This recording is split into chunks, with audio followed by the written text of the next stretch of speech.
Para arrancar las clases la semana que viene, que arrancan las clases presenciales. Yo espero que no haga calor nada más. Buenas tardes. Ah. Luego que no haga calor, porque encima el aula que les tocó no tiene aire. Vamos a sufrir. Bueno, no voy. Arre. Ah, No, no, me mentira. muero. No, si yo me desmayo, ustedes también conmigo. Nos desmayamos juntos. Bueno, estábamos diciendo que hoy vamos a ver un poco de química. Voy a hacer un repaso general de lo que acabamos de hablar para la grabación y para los chicos que se acaban de sumar. Bien, vamos a ver lo que sería la química en sí. Habíamos dicho que la química básicamente es el estudio de la materia y todas las diferentes características o propiedades, no propiedades, sino que habíamos dicho todos los cambios que ocurren en ella.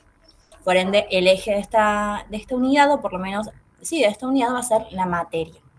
La materia en sí habíamos visto en física que era todo aquello que posee masa y que está formado. ¿Vas a poder hacer las clases de rollo? Obviamente que sí. Cuando arranquen las clases, ustedes me distraen. Cuando arranquen las clases, voy a juntarme con el director para coordinar qué días van a estar abiertos el punto de estudio y los espero en el punto de estudio para ver lo que ustedes quieran y de paso se van conociendo entre ustedes. Más o menos esas son la dinámica de las clases de los grupos de estudio presenciales y las clases de apoyo. Mi intención, y espero que el director me autorice, es todos los viernes hacer clases de repaso. Es decir, ver todo lo que abordaron en la semana y repasarlo juntos los viernes, que es el último día hábil y el último día que ustedes van a tener el contenido. Así que esa es mi intención. Yo prometo que el lunes a las 8 de la mañana me junto con el director, el gran Jesús, que se llama Jesús de paso el director, y coordinamos eso, así ya les confirmo. Bueno, dicho eso, habíamos dicho que la materia es todo aquello que posee masa, nosotros podemos tocar y ocupa un espacio, tocar, sentir, percibir con nuestros sentidos. Está formado, como aprendimos en física, por átomos, que esos átomos se combinan formando moléculas, esas moléculas forman compuestos y los compuestos forman sustancias que son las que vamos a aprender ahorita. Voy un poco rápido para repasar lo que acabamos de ver. También habíamos dicho que para poder interpretar un poco mejor lo que es esta unidad, la dividimos en tres ejes: cantidad de materia, propiedades y cambios de la materia y clasificación y estados de la materia. En relación a cantidad de materia, lo único importante que tienen que saber es el poder diferenciar lo que es la masa del peso. Ya habíamos visto en la unidad de física que masa es la cantidad de materia que posee un cuerpo, porción de materia, y el peso es toda aquella fuerza, la expresión de fuerza que ejerce la gravedad contra esta cierta cantidad de materia. Así que hasta acá vamos. Ahora sí, volvemos a lo que son las propiedades. Habíamos dicho que las propiedades son todas aquellas características que nos permiten a nosotros identificar a una sustancia y diferenciarla de otra. Habíamos visto también el ejemplo de el agua y el aceite, el vinagre y el alcohol, por ejemplo, que por más de que se vean exactamente iguales, si es vinagre de alcohol y alcohol como sin pintura ni nada, las propiedades que van a tener intrínsecas y extrínsecas son diferentes. Primero que nada, nosotros vamos a tener dos grupos grandes, que son las propiedades físicas y las propiedades químicas. Básicamente, las propiedades físicas son aquellas que nosotros podemos medir sin alterar la composición o la integridad propia de la materia. Por ejemplo, la, no sé, dilatación. Nosotros podemos dilatar con calor un metal sin alterar el metal, sin derretirlo, como pueden ser capaz la propiedad de fundición. Creo que me las acabo de inventar las dos, pero para darle un poquito de ejemplo. O capaz la maleabilidad de un papel. Nosotros podemos doblar el papel sin alterar su integridad, propiedad física, pero propiedad química sería medirla alterando la composición química de esa sustancia. Ese papel lo prendemos fuego para medir su eh, cualidad de prenderse fuego, que en este caso no se me viene a la cabeza. Esas son las grandes diferencias entre propiedad física y propiedad química. Según el aspecto que tenemos de referencia de la propiedad física, podemos tener propiedades intensivas y propiedades extensivas. Las propiedades intensivas son aquellas que dependen de la clase de materia y nos ayuda a identificar el tipo de sustancia que es. Mientras, por ejemplo, la densidad, la solubilidad,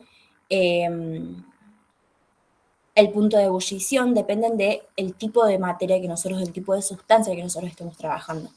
Mientras que las propiedades extensivas dependen de la cantidad de materia que nosotros contemos. Por ejemplo, el peso, el volumen, la longitud, todas esas son propiedades más dependiendo de la cantidad de materia, de la masa que presenta. ¿Se entendieron estas propiedades? Sobre todo la intensiva y la extensiva. Sí. Sí. ¿Todos? Buenísimo. Otra cosa importante a tener en cuenta son los cambios o transformaciones. Nosotros con una materia, como habíamos visto en la definición de lo que es química, vamos a ver todos los cambios que ésta sufre. Nosotros la definimos a cambio a las transformaciones que sufre la sustancia, pasando de un estado inicial a un estado final. Volvamos al ejemplo del papel prendido fuego. Estado inicial, papel. Lo prendemos fuego. Estado final, cenizas. Eso sería ya una transformación o un cambio químico. Mientras que el cambio físico es aquel en donde la naturaleza del cuerpo se mantiene a lo largo de lo que sería el cambio o la transformación, es decir, no cambia la composición. Doblamos el papel, tenemos un papel A4, lo doblamos a la mitad, seguimos teniendo papel, pero en tamaño A5. Básicamente es un cambio físico. ¿Se entendió esta partecita de acá? Que esta en realidad es más fácil. Los cambios químicos también le pueden llamar reacciones, por ejemplo. ¿Me lo explica de vuelta que no Sí. me tilde en otra cosa? ¿Físicos o químicos? Los dos, o sea, ¿qué diferencia hay entre uno y otro? Dale. Los cambios físicos básicamente son aquellos que es una transformación que vos le haces a la sustancia sin necesidad de alterar la composición.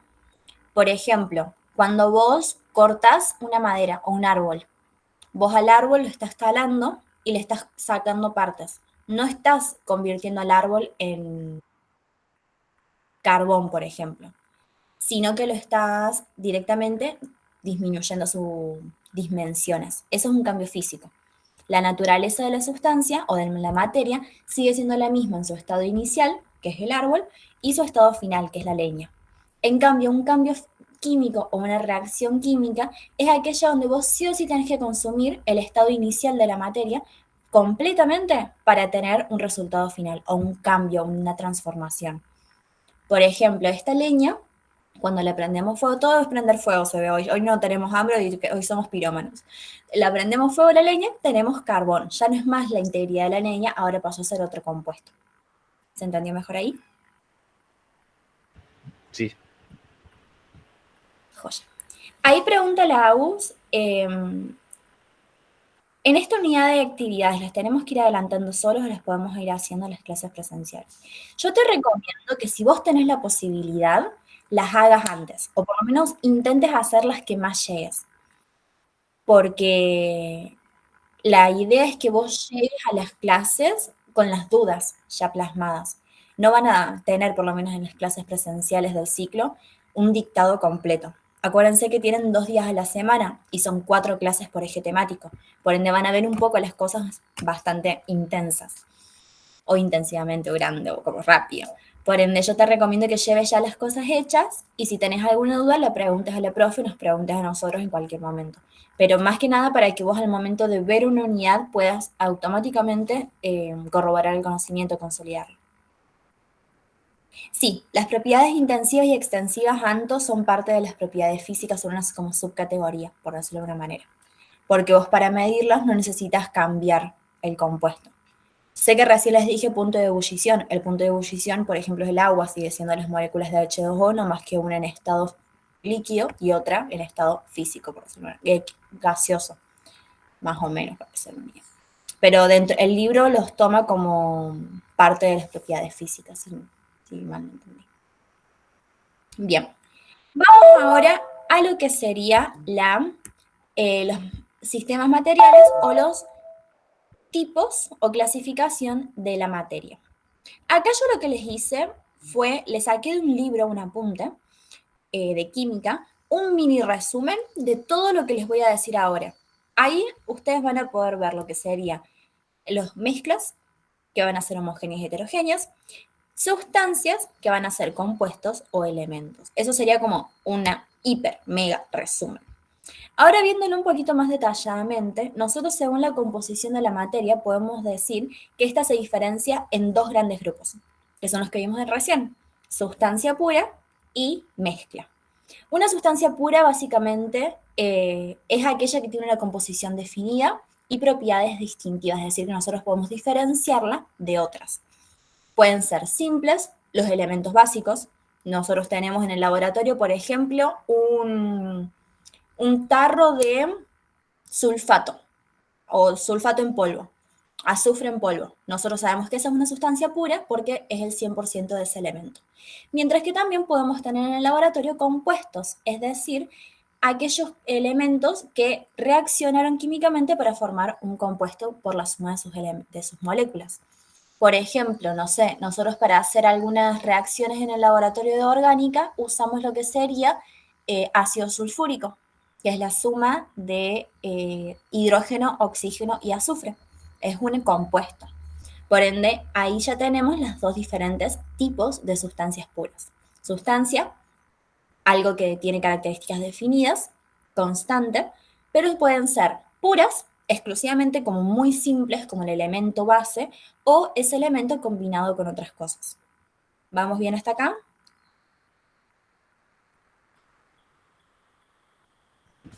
Sí. Genial. ¿Los demás? Sí, Camila, 10. No sé si se dieron cuenta, pero yo amo los lunes, así que me van a tener de muy buen humor.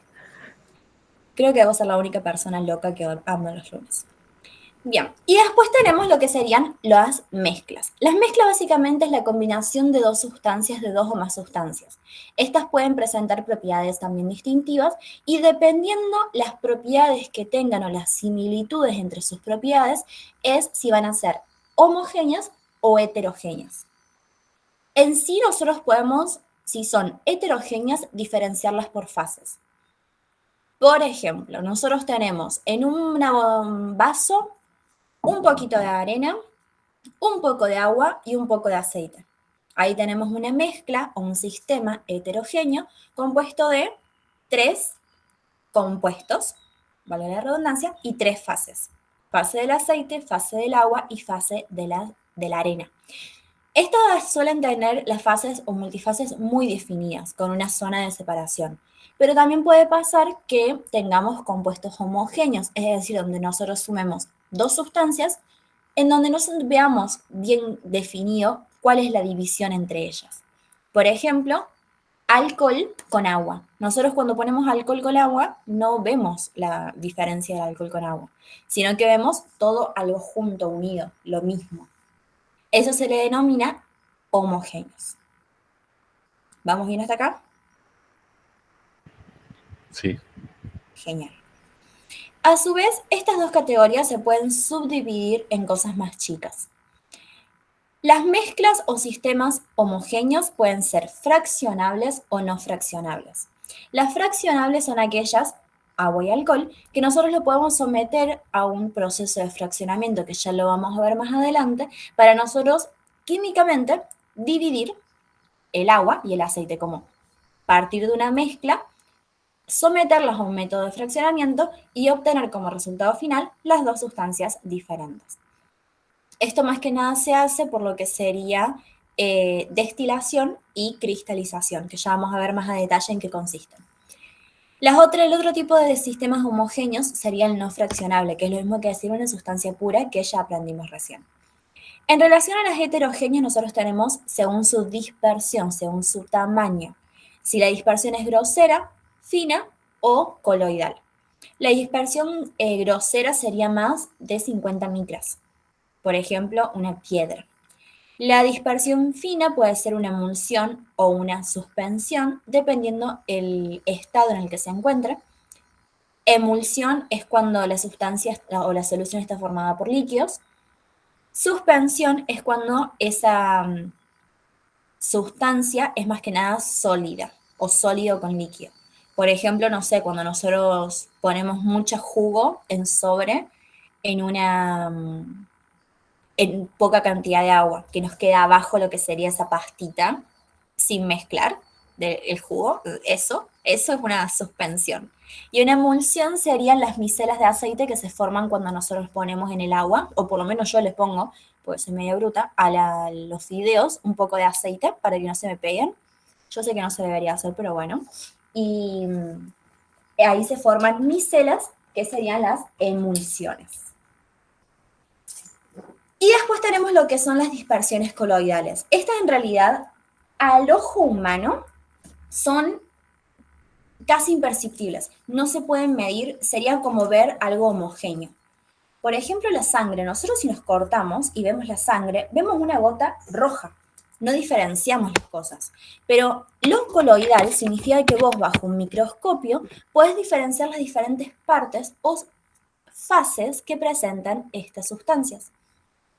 La sangre, si nosotros la analizamos bajo un microscopio, sobre todo la gente que va a hacer laboratorio, que va a ver lo lindo que es la muestra de sangre en análisis clínico en el segundo año, van a poder ver que tienen los glóbulos rojos, los glóbulos blancos, tienen algún que otro cristal, cristales no porque son más en la orina, pero como que pueden diferenciar las diferentes cosas. Y si nosotros centrifugamos una muestra de sangre, podemos diferenciar el plasma de la hemoglobina de los glóbulos rojos. Básicamente más o menos así. Por ende, otro ejemplo de coloide, por ejemplo, es la tinta china o el humo, son ejemplos que suelen tomar mucho en el apunte. Sé que en la parte más teórica de la unidad van a encontrar un montón de características que presentan los coloides. Yo les recomiendo que alguna de esas, por lo menos las propiedades brownianas, la propiedad óptica, se las sepan más o menos sobre por arriba. Así cuando al momento de ustedes verlas, en caso de preguntarles, porque suelen haber preguntas o hubo preguntas más que nada de la característica de la propiedad browniana, que no lo vamos a ver ahora porque es más teórico, sí les recomiendo que lo tengan presente. En relación a sistemas, ¿se entendió todo bien? Perfecto. Sí. Sí. Genial. En este caso, ustedes lo que les pueden llegar a tomar sería... Nosotros tenemos presente un compuesto que tiene 3 fases, 4 componentes, identificar cuál sería de los de abajo. Y ahí ustedes tienen que ver según las opciones. Yo lo que siempre hacía era poner en un vaso. Si eran 3 fases y 2 componentes, por ejemplo. Se me viene hielo, agua y arena. Ustedes ahí tienen 3 fases definidas, la fase de la arena, la fase del hielo y la fase del agua, pero son 2 componentes, arena y agua, en sus diferentes estados.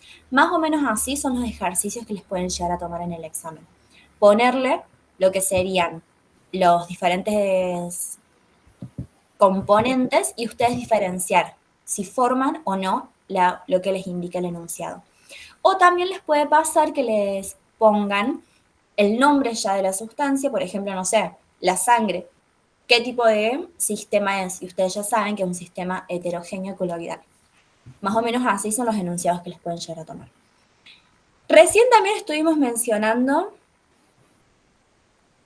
sí, que es justo lo que vamos a ver ahora, en relación a los métodos de fraccionamiento y separación, más que nada puede que les tome algo muy sobre por arriba para decirles, bueno, nosotros tenemos lo que dijimos recién del agua y el alcohol. ¿Cuál es el método que se utiliza para obtener sus compuestos iniciales? Y ustedes ya saben que métodos de separaciones no, porque los métodos de separación son solamente para los heterogéneos y tienen que usar un método de fraccionamiento. Y los únicos 2 que tenemos es decantación destilación y cristalización. La cristalización no, porque ni el agua ni el alcohol tienen propiedades cristalinas, así que va a ser lo que sería de destilación. Más o menos así va a ser. Les ponen un sistema y ustedes determinan cómo separarlo o fraccionarlo. Ya. En lo que son los métodos, ¿se entendió bien? Por las dudas, Cari. En lo que son los métodos de separación, nosotros vamos a tener 6 tipos diferentes, según el tipo de sistema o mezcla que tengamos. La filtración, que es esta de acá arriba, es cuando nosotros tenemos un compuesto sólido disuelto, mezclado en un compuesto más que nada líquido, como un sólido disuelto en un líquido, lo que sería sal con agua, por decirlo de alguna manera. Y nosotros acá lo que vamos a hacer, una sal como bien pesada, bien, que no se puede ya diluir, con agua. Y acá lo que vamos a hacer es filtrarlo como lo hacen el café. ¿Vieron que cuando ustedes hacen el café en máquina? Ponen el agua con los granos de café o con el café ya molido y lo usan un filtro de tela o de papel para poder separar lo sólido de lo líquido. Eso es la filtración y es lo mismo que se utiliza para lo que es la ciencia. Separar el sólido disuelto en el líquido. Decantación, que es esta que nosotros tenemos acá, separa sólidos no solubles de líquidos o líquidos de diferentes densidades por medio de una ampolla de decantación. También lo que se puede usar es una centrifugación, como lo que se usa en la sangre. Acá lo que tenemos es la precipitación. Precipitación es cuando nosotros diluimos en un líquido un sólido como muy saturado, como lo que pasaba con el jugo, que le poníamos mucha cantidad de jugo. Eso pasa acá.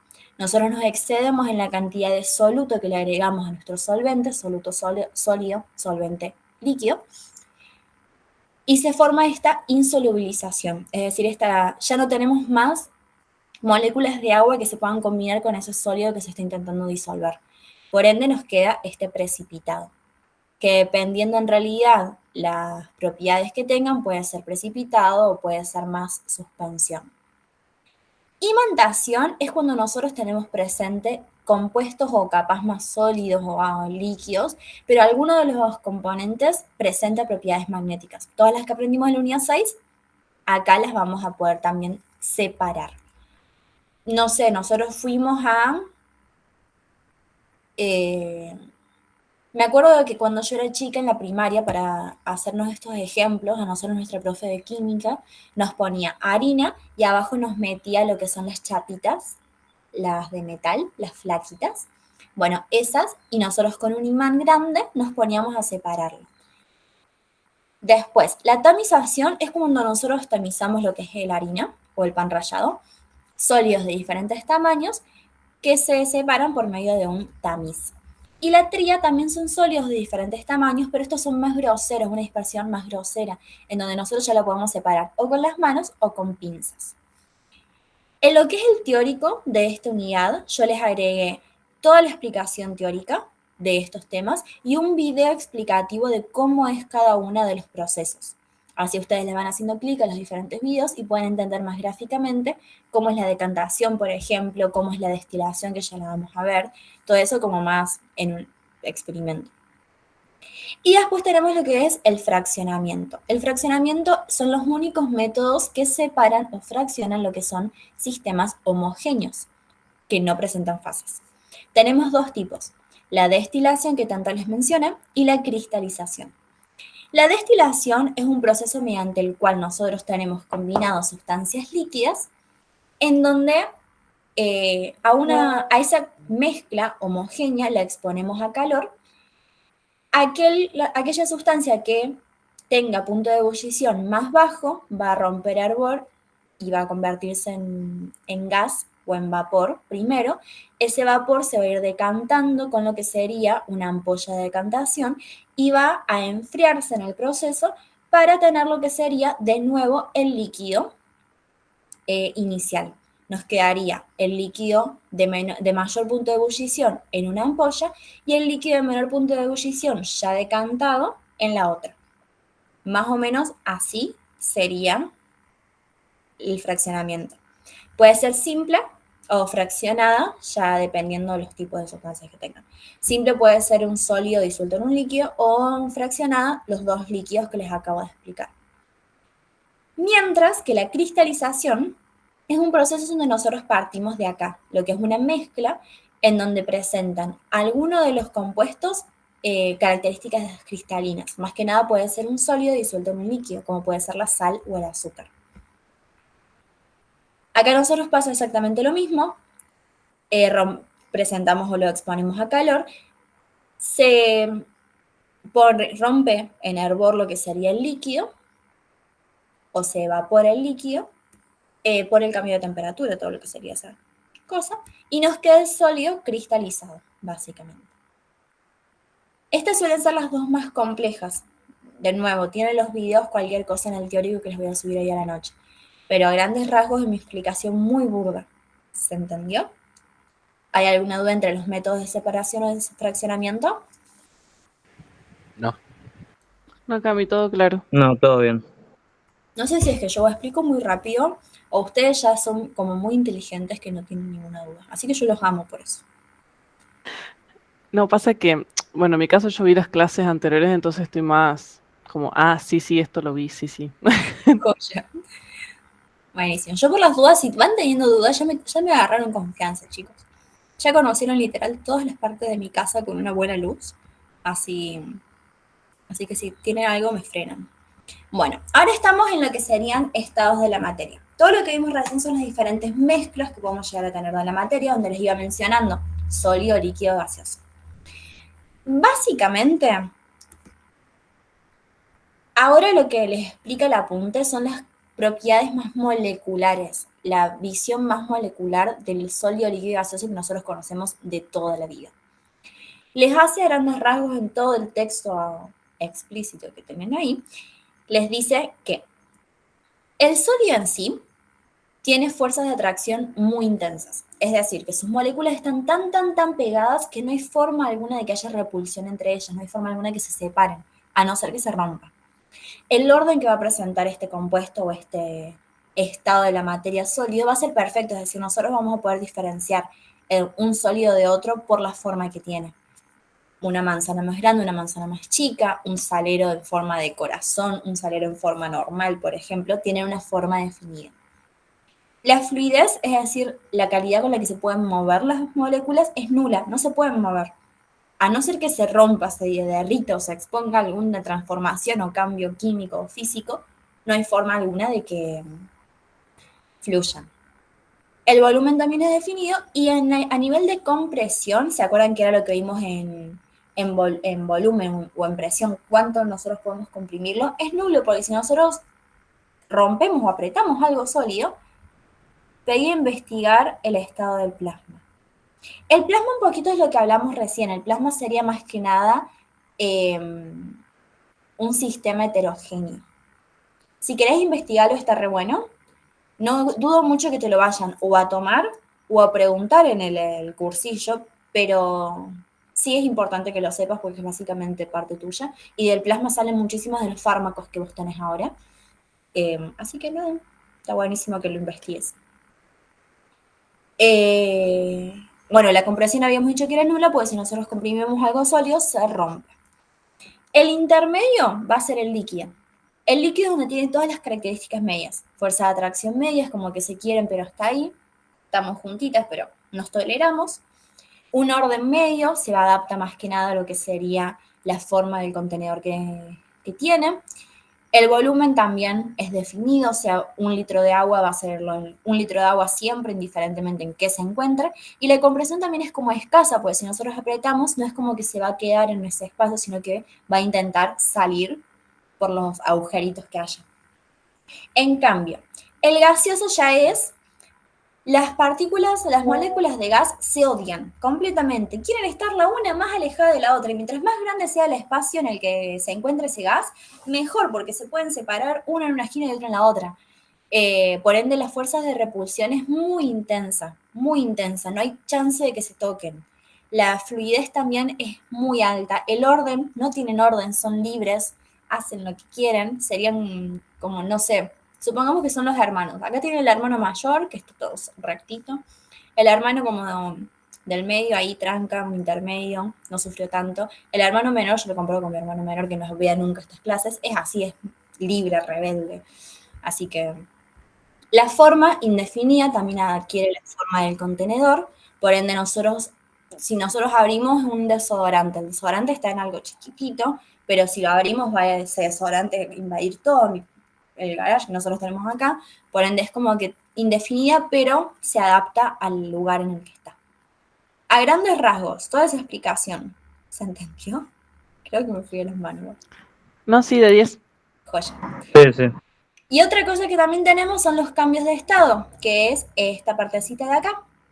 Nosotros en los cambios de estados es más que nada el cómo pasamos de sólido a líquido, de líquido a sólido y de sólido a gaseoso.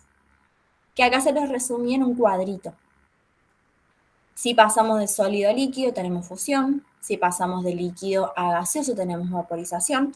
Si pasamos de lo que sería gas a líquido, condensación. Líquido a sólido, solidificación. Y de sólido a gas es sublimación. Y de gas a sólido puede ser volatización o lo que es también sublimación inversa, cualquiera de las dos. Eso a grandes rasgos de los... Cami, ¿podés explicar esas dos últimas? El sólido y a gaseoso. Sí, y viceversa. Sublimación, por ejemplo, sería, ¿viste cuando vos pones las ampollitas de la ropa en el armario para que no le entren las polillas o que tengan olor rico?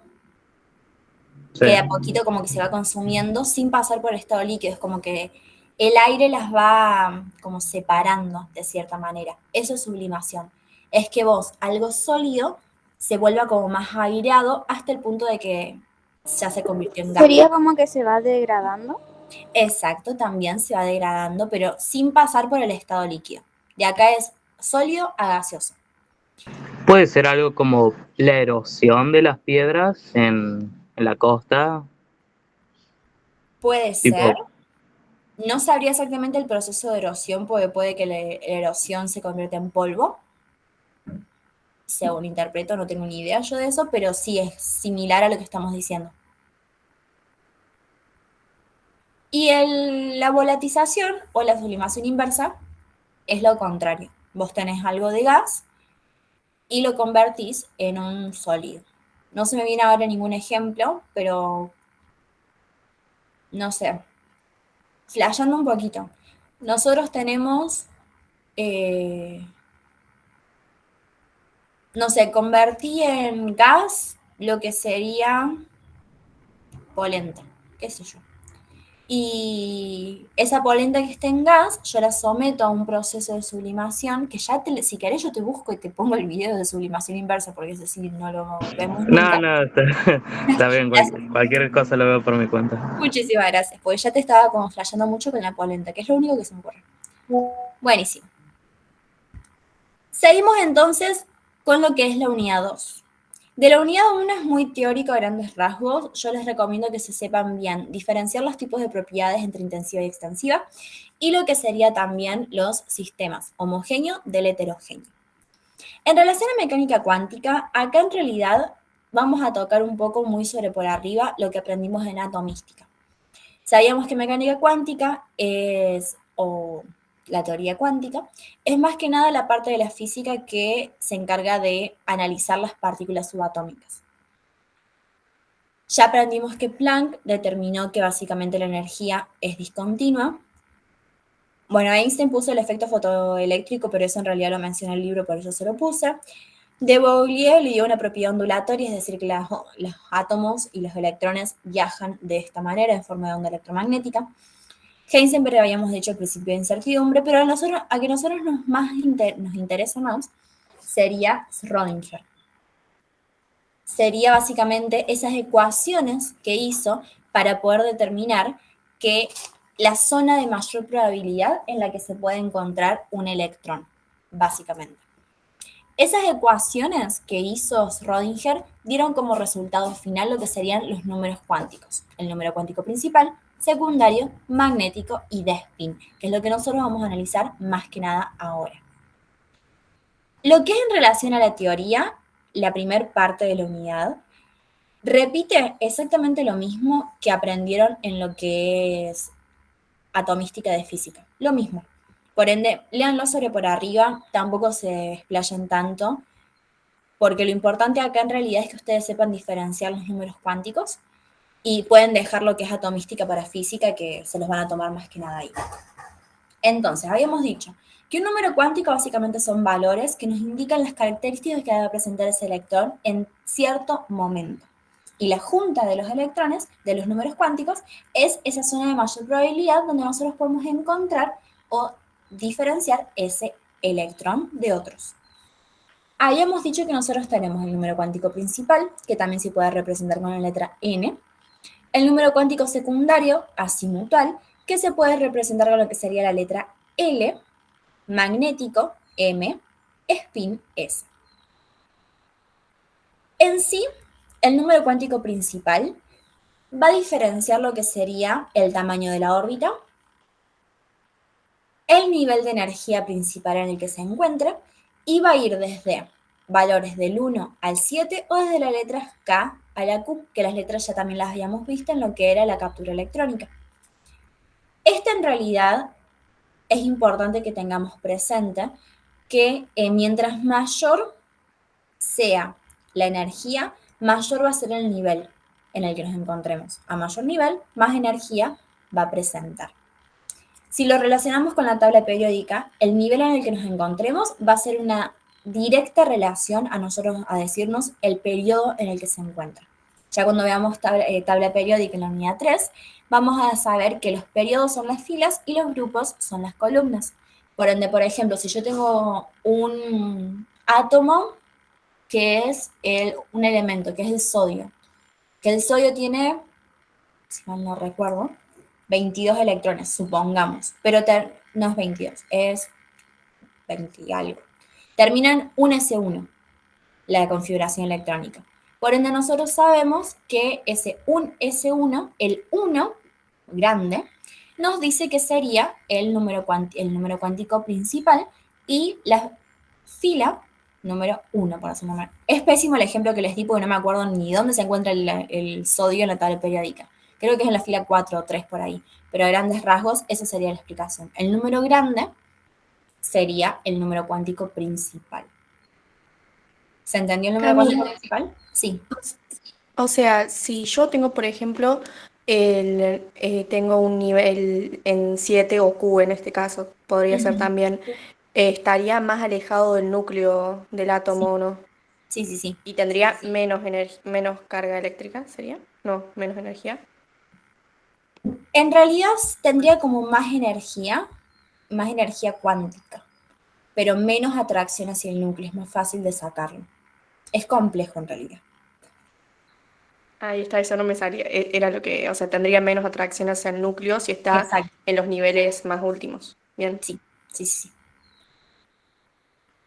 Periodo 3, grupo 1. Perfecto, entonces sería un S1. Gracias, Karen.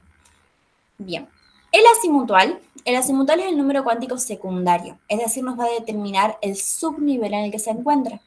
Este subnivel puede ser S, P, D o F, dependiendo la cantidad de electrones que nosotros tengamos, que ya lo vamos a ver en configuración electrónica. Pero más que nada, los valores que puede llegar a tomar dependen mucho del número cuántico principal, porque van del 0 al menos n. Es decir, un número menor al que nosotros tenemos. Siempre va a ser más chico que el número cuántico principal. Porque, por ejemplo, el número cuántico 1 no más acepta el nivel de energía 1, el nivel principal 1, acepta nomás subniveles S, que es el 0. Pero en cambio, el nivel 2, que es acepta el S y el P, que sería el 1 y el 2. Ya el 3, que es el D, no lo acepta porque es muy grande. ¿Se entiende eso? Siempre de los niveles azimutuales o secundarios le tienen que restar, pueden llegar hasta una unidad menos de la que tienen.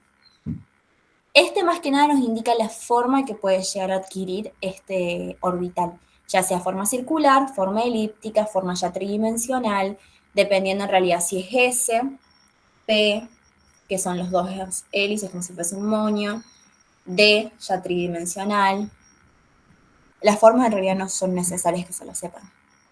Sí que depende del número cuántico principal. El magnético... Y eso, por ejemplo... Sí.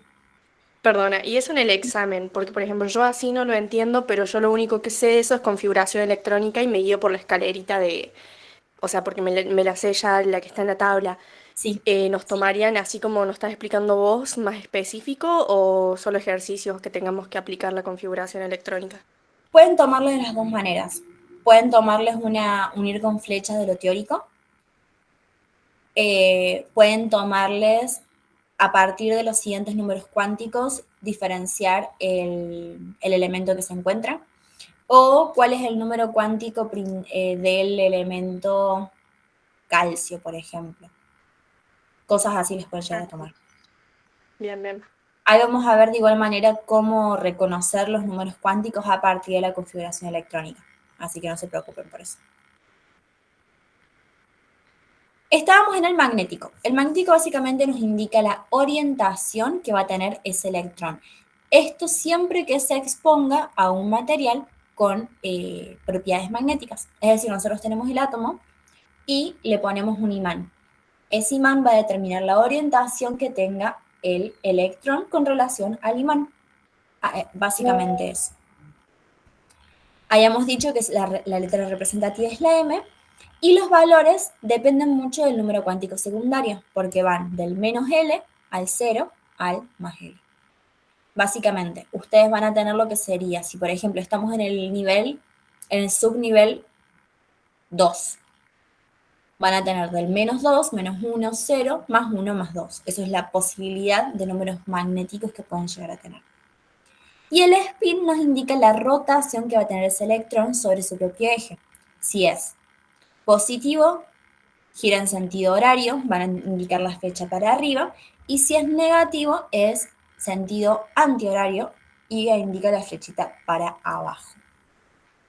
Este es el más importante de todos, porque este es el que nos va a determinar que la configuración electrónica está bien hecha, porque los números cuánticos, los electrones en realidad, no hay dos electrones que compartan el mismo número cuántico en un átomo, porque todos van a tener diferente número de spin, uno positivo y otro negativo, a grandes rasgos. ¿Se entendió esta parte más teórica, que suele ser un poco tediosa? Eso del spin puede ser que tenga que ver con lo de las casillas cuánticas, Sí. cuando llenas con la flecha. Ah, bien. Entonces ahí sí lo relaciono un poco más. Sí, eso mismo. Como decían recién, ustedes van a tener lo más fácil de todo para diferenciar estas cosas a nivel práctico, son estas casillas cuánticas. A mí lo que se me hace fácil es dibujarlo en plan pirámide. Casilla cuántica es un cuadrado básicamente donde ustedes van a tener la representación del par de electrones que está viajando. Siempre van a tener un electrón positivo, un electrón negativo. Ya les explico lo que es el principio de exclusión de Pauli, la regla de Hand y las consideraciones a tener.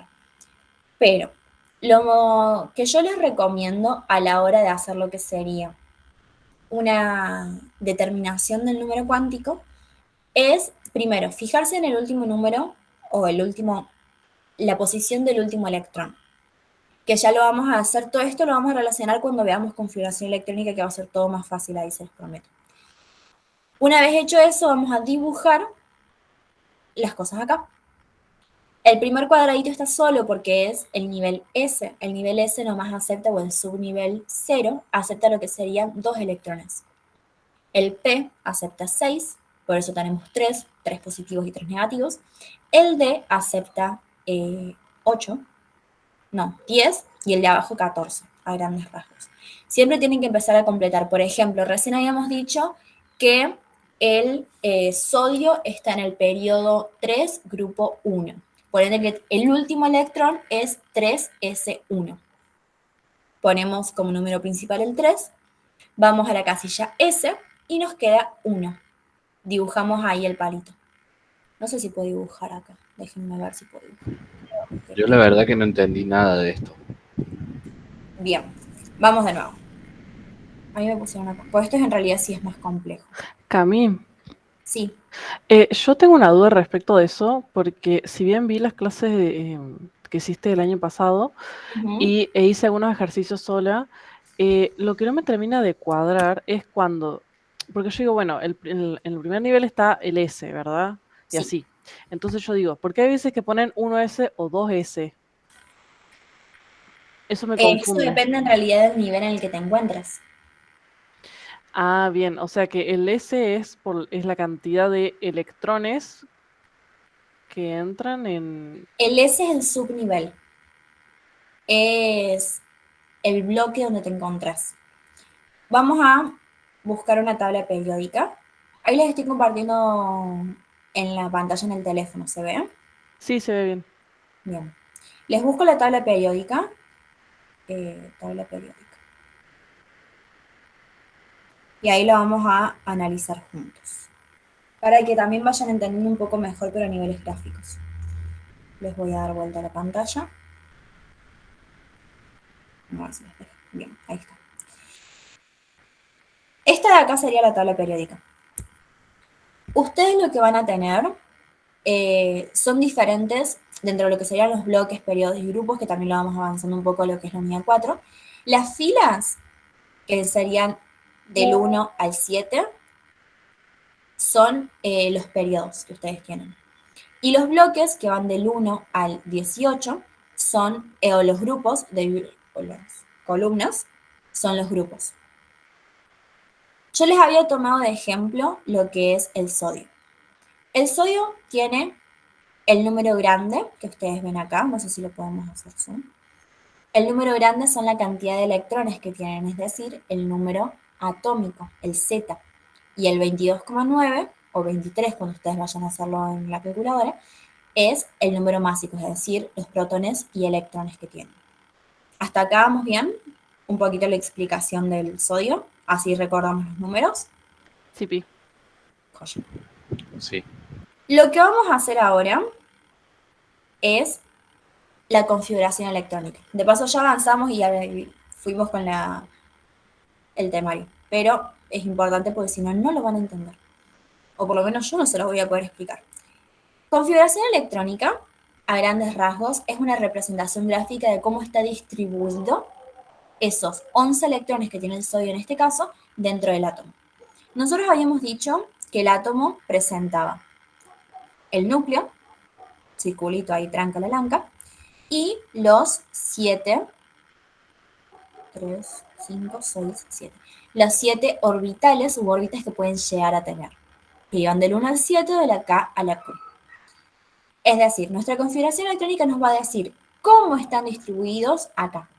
Los 7 orbitales que nosotros tenemos es el número cuántico principal.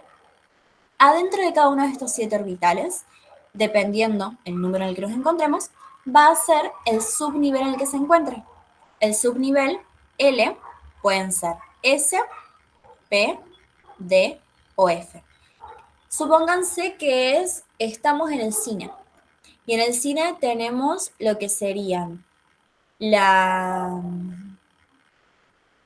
secciones, la sección como más cerca de la pantalla, donde vos tenés que estar ahí como viendo. Después tienen la sección más del costado, tienen la sección del fondo, la sección del medio. Todo eso serían los niveles principales. Las filas y las butacas serían más que nada los subniveles. Y nosotros, donde nos sentemos, somos los electrones. Por ende, dependiendo en cómo o en qué fila nos ubiquemos del cine, va a ser el subnivel en el que nos encontremos. SP, D o F. Habíamos dicho que el sodio tenía 11 como número atómico, es decir, 11 protones, que en elementos neutros coincide con la cantidad de electrones. Para nosotros hacer la configuración electrónica, nos tenemos que basar en un cuadrito que se los estoy justo compartiendo en la computadora, que es este de acá. Ahí les pongo las dos pantallas compartidas fijas. Me fijo a mí hablando. Y fijo la pantalla. Ahí está. Ahí deberían tener las dos pantallas fijas. O una porque la otra se apagó.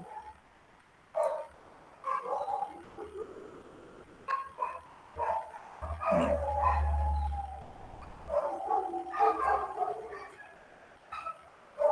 Lo que les puse ahí en la computadora sería la configuración electrónica, el orden que debería ir.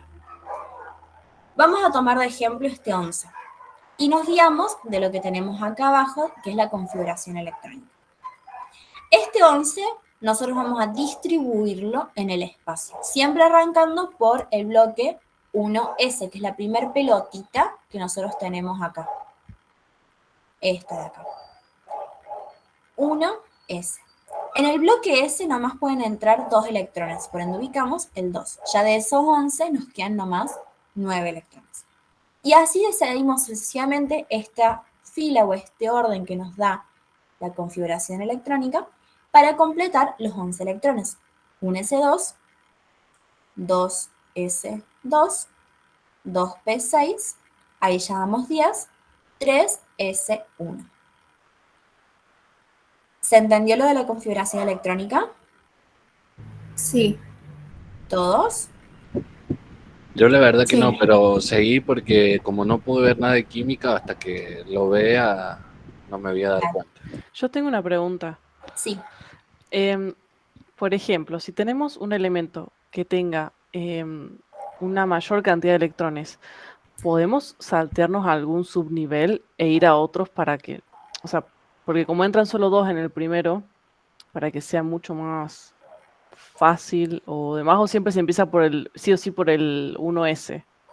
Yo arranco con el 1S porque se me hace fácil, más que nada, a la hora de contar los electrones finales. Cuando vos ya tengas cancha en lo que es la configuración electrónica, sí te recomiendo que ya te lo saltees y pases al último. Pero por lo menos al principio, para poder terminar contando la cantidad de electrones, sí te recomiendo que lo posiciones completo, hasta que te acostumbres. Perfecto, gracias, Cami. No hay de qué. Vamos de nuevo porque sé que es un tema bastante complejo. Configuración electrónica, ustedes van a tener que distribuir lo que serían los electrones en estas capas que nosotros habíamos visto antes. 1, 2, 3, 4, 5, 6, 7. Cada una de estas capas tiene una capacidad máxima de electrones que pueden llegar a tener. En este caso, el orbital 1 puede tener 2 electrones, el orbital 2, 8, el orbital 3 serían, si mal no recuerdo, 14, 1s2, 2s2, 2p6, no, 3s2, 3p6, 3d10, o 20 más o menos, sí, 20 son. Bueno, más o menos así, tiene una cantidad como límite. No es necesario que se sepan todas porque no van a usar todas, pero más o menos. Pero cada una de estas distribuciones se ordenan en subniveles diferentes. Los subniveles que hemos visto recién. El subnivel 2, que nomás adquiere o acepta 2 electrones, el subnivel P, que acepta 6, el subnivel D, que acepta 10, y el subnivel F, que acepta 14. ¿Hasta acá vamos bien? Yo no tengo drama de quedarme hasta las 9 de la noche y es hasta que entiendan esto. Así que váyanme Sí, diciendo. hasta ahora sí. Buenísimo. Una vez que ya entendimos que vamos a ubicarlos en los orbitales y en los subniveles, vamos así pasar a lo que sería la configuración electrónica en sí. Ya volvemos a lo que son números cuánticos. Configuración electrónica habíamos dicho que era un orden que nosotros le estamos dando, como si fuese, no sé, una fila, cuando nosotros nos hacían hacer la fila en el colegio, es exactamente lo mismo. Ubicando los electrones en lugar de la persona más bajita a la más alta, en el orden en el que están más próximos a lo que sería el núcleo, desde el primer electrón hasta el último electrón, respetando lo que sería esta cantidad de electrones que se aceptan por capa. En el 1 tenemos 2 electrones, en el 2 tenemos 6 y así sucesivamente. Nosotros sí vamos a tener que respetar lo que sería un orden de llenado, que es lo que tenemos en la computadora, en la presentación que les estoy haciendo. Arrancamos siempre por el 1s2, 2, el 1 siendo el nivel principal o el orbital en el que nos encontramos, la letra representando el subnivel y el exponente representando la cantidad de electrones que entran ahí. El máximo del S, recién dijimos que era 2. Del 1s2 pasamos al 2s2, del 2s2 al 2p6, del 2p6, 3s2, 3p6, 4s2, 3d10, y así sucesivamente siguiendo esta filita que nos indica lo que sería la configuración electrónica. Esto ya está prearmado. Lo único que nosotros tenemos que hacer es a partir de esto completarlo con la cantidad de electrones que tiene cierto elemento. Nosotros acá habíamos tomado como ejemplo el sodio. Por ende, lo que yo voy a hacer, como el sodio tiene 11 electrones, es decir, 11 es su número atómico, voy a completar esta configuración electrónica que a mí me muestra en la presentación según los 11 electrones que yo tengo. Voy a arrancar siempre, ¿hasta acá vamos bien? ¿Sí? Sí. ¿Todos? Sí, Pi, ya lo entendí mucho más. O sea, al 1S y al 2S no entendía por qué. En algunos ponían 3S y era como, ¿qué es esto? Pero ahora sí lo entiendo. Ahora sí lo entiendo. O sea, básicamente lo que pasa es que en el S entran sí o sí 2 electrones y están en todos los niveles como el resto, nada más que va a variar la cantidad de electrones que entre en cada uno. Exacto. Ahí está, Sí. mucho mejor. Gracias, Cami. No, no hay de qué. Entonces, vamos a ubicar o distribuir estos 11 electrones. Agarré el sodio en realidad porque uno es el primero que se me ocurrió, 2 es el que siempre van a usar. Por ende, tenemos acá el 11. Arrancamos, según la presentación, con el 1S, que el S nomás puedes adquirir, tener 2 electrones. Como ya no tenemos más electrones en la primera capa, pasamos a la segunda capa, al segundo nivel de energía, 2. El 2 puede tener 2 subniveles, el S con sus 2 electrones y el P con sus 2 electrones.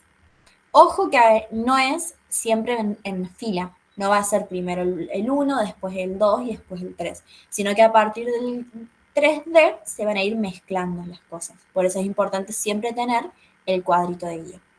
Hasta acá, según los exponentes, vamos 10 electrones. Nos Cami, faltaría... una pregunta. Sí, ¿El cuadrito ese guía nosotros no los tenemos que memorizar para el día del examen, no? sí.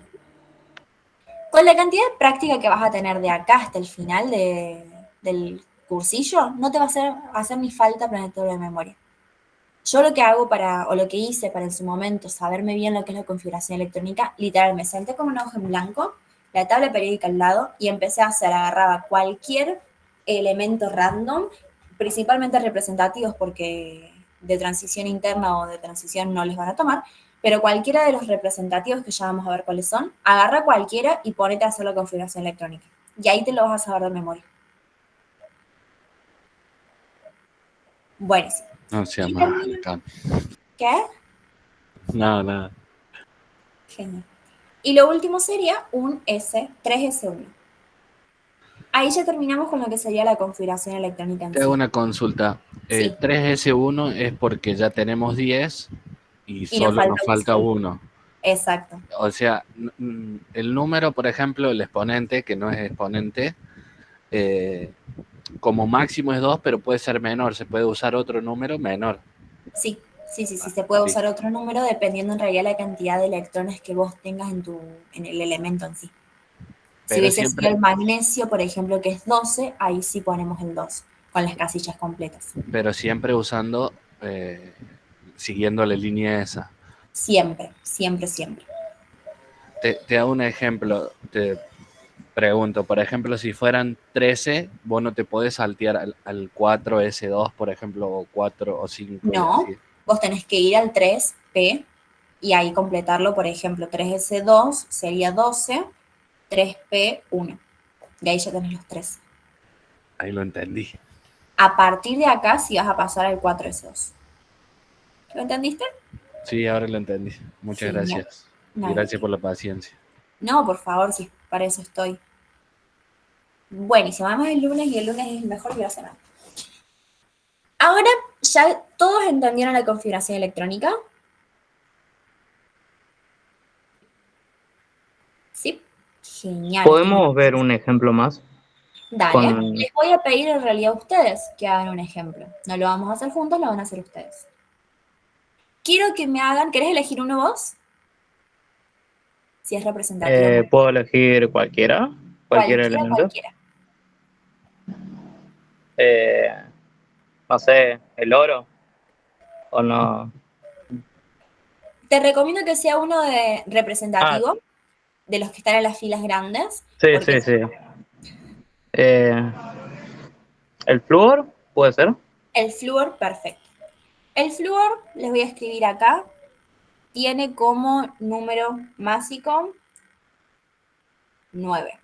Les voy a dar 1 minuto, 2, para que lo hagan ustedes solos y después lo hacemos juntos. ¿Les parece?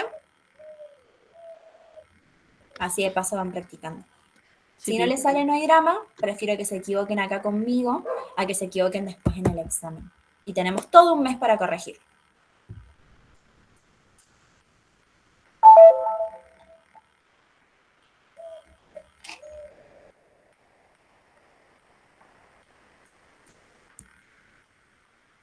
Bien, los que vayan haciendo ya lo corregimos todos juntos, así le damos un tiempo. El flúor. Flúor tiene como número atómico 9, o sea, tiene 9 electrones.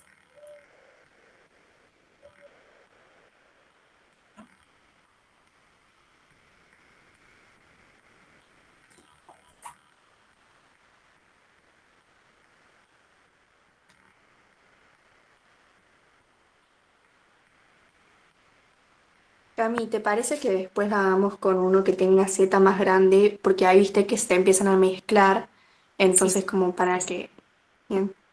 Sí, empezamos con uno fácil para que ustedes practiquen y ahora sí el segundo vamos a hacer otro más grande, así empiezan con lo que son las D y todo eso.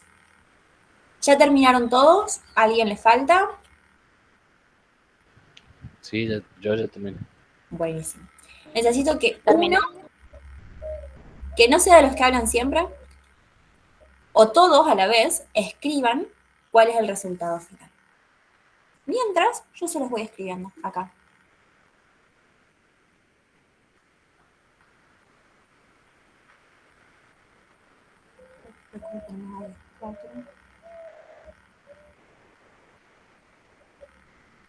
Ojo, Lu, que te salteaste el 2P.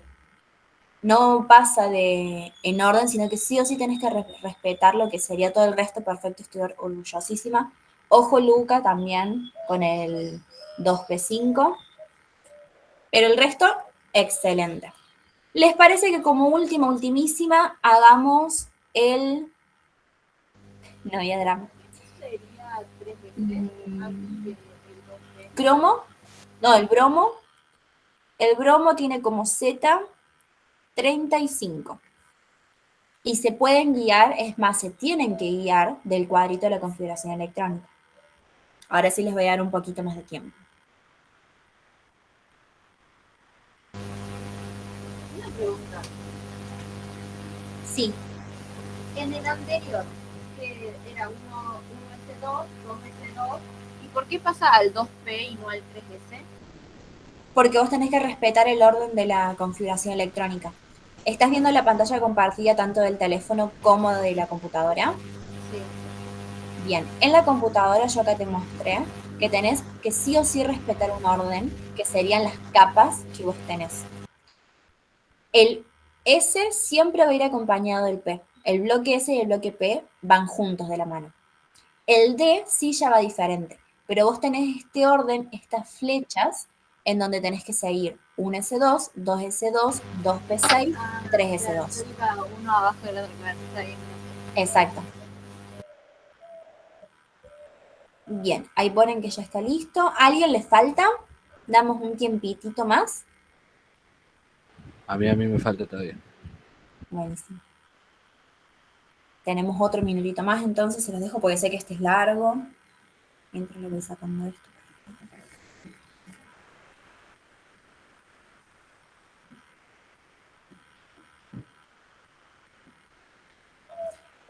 Se tienen que guiar de la configuración electrónica y seguir el caminito. Si no, se les va a complicar.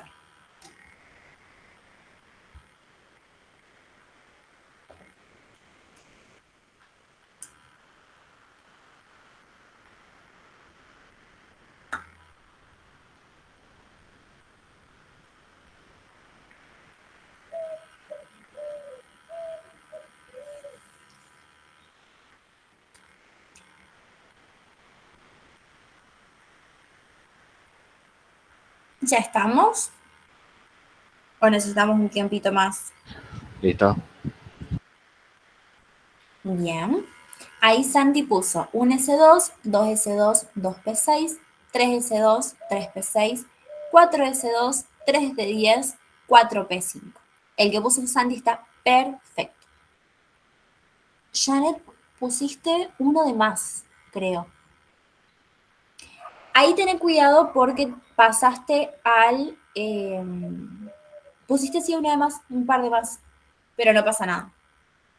Buenísimo. Entonces a todos les salió perfecto y estoy orgullosísima de ustedes. Ya lo que sería configuración electrónica, todo está listísimo, mega entendido. Ya ahora lo pueden hacer solos. Agarren Tengo una consulta, Cami. 4P5 no es 4P3 para que te dé 35.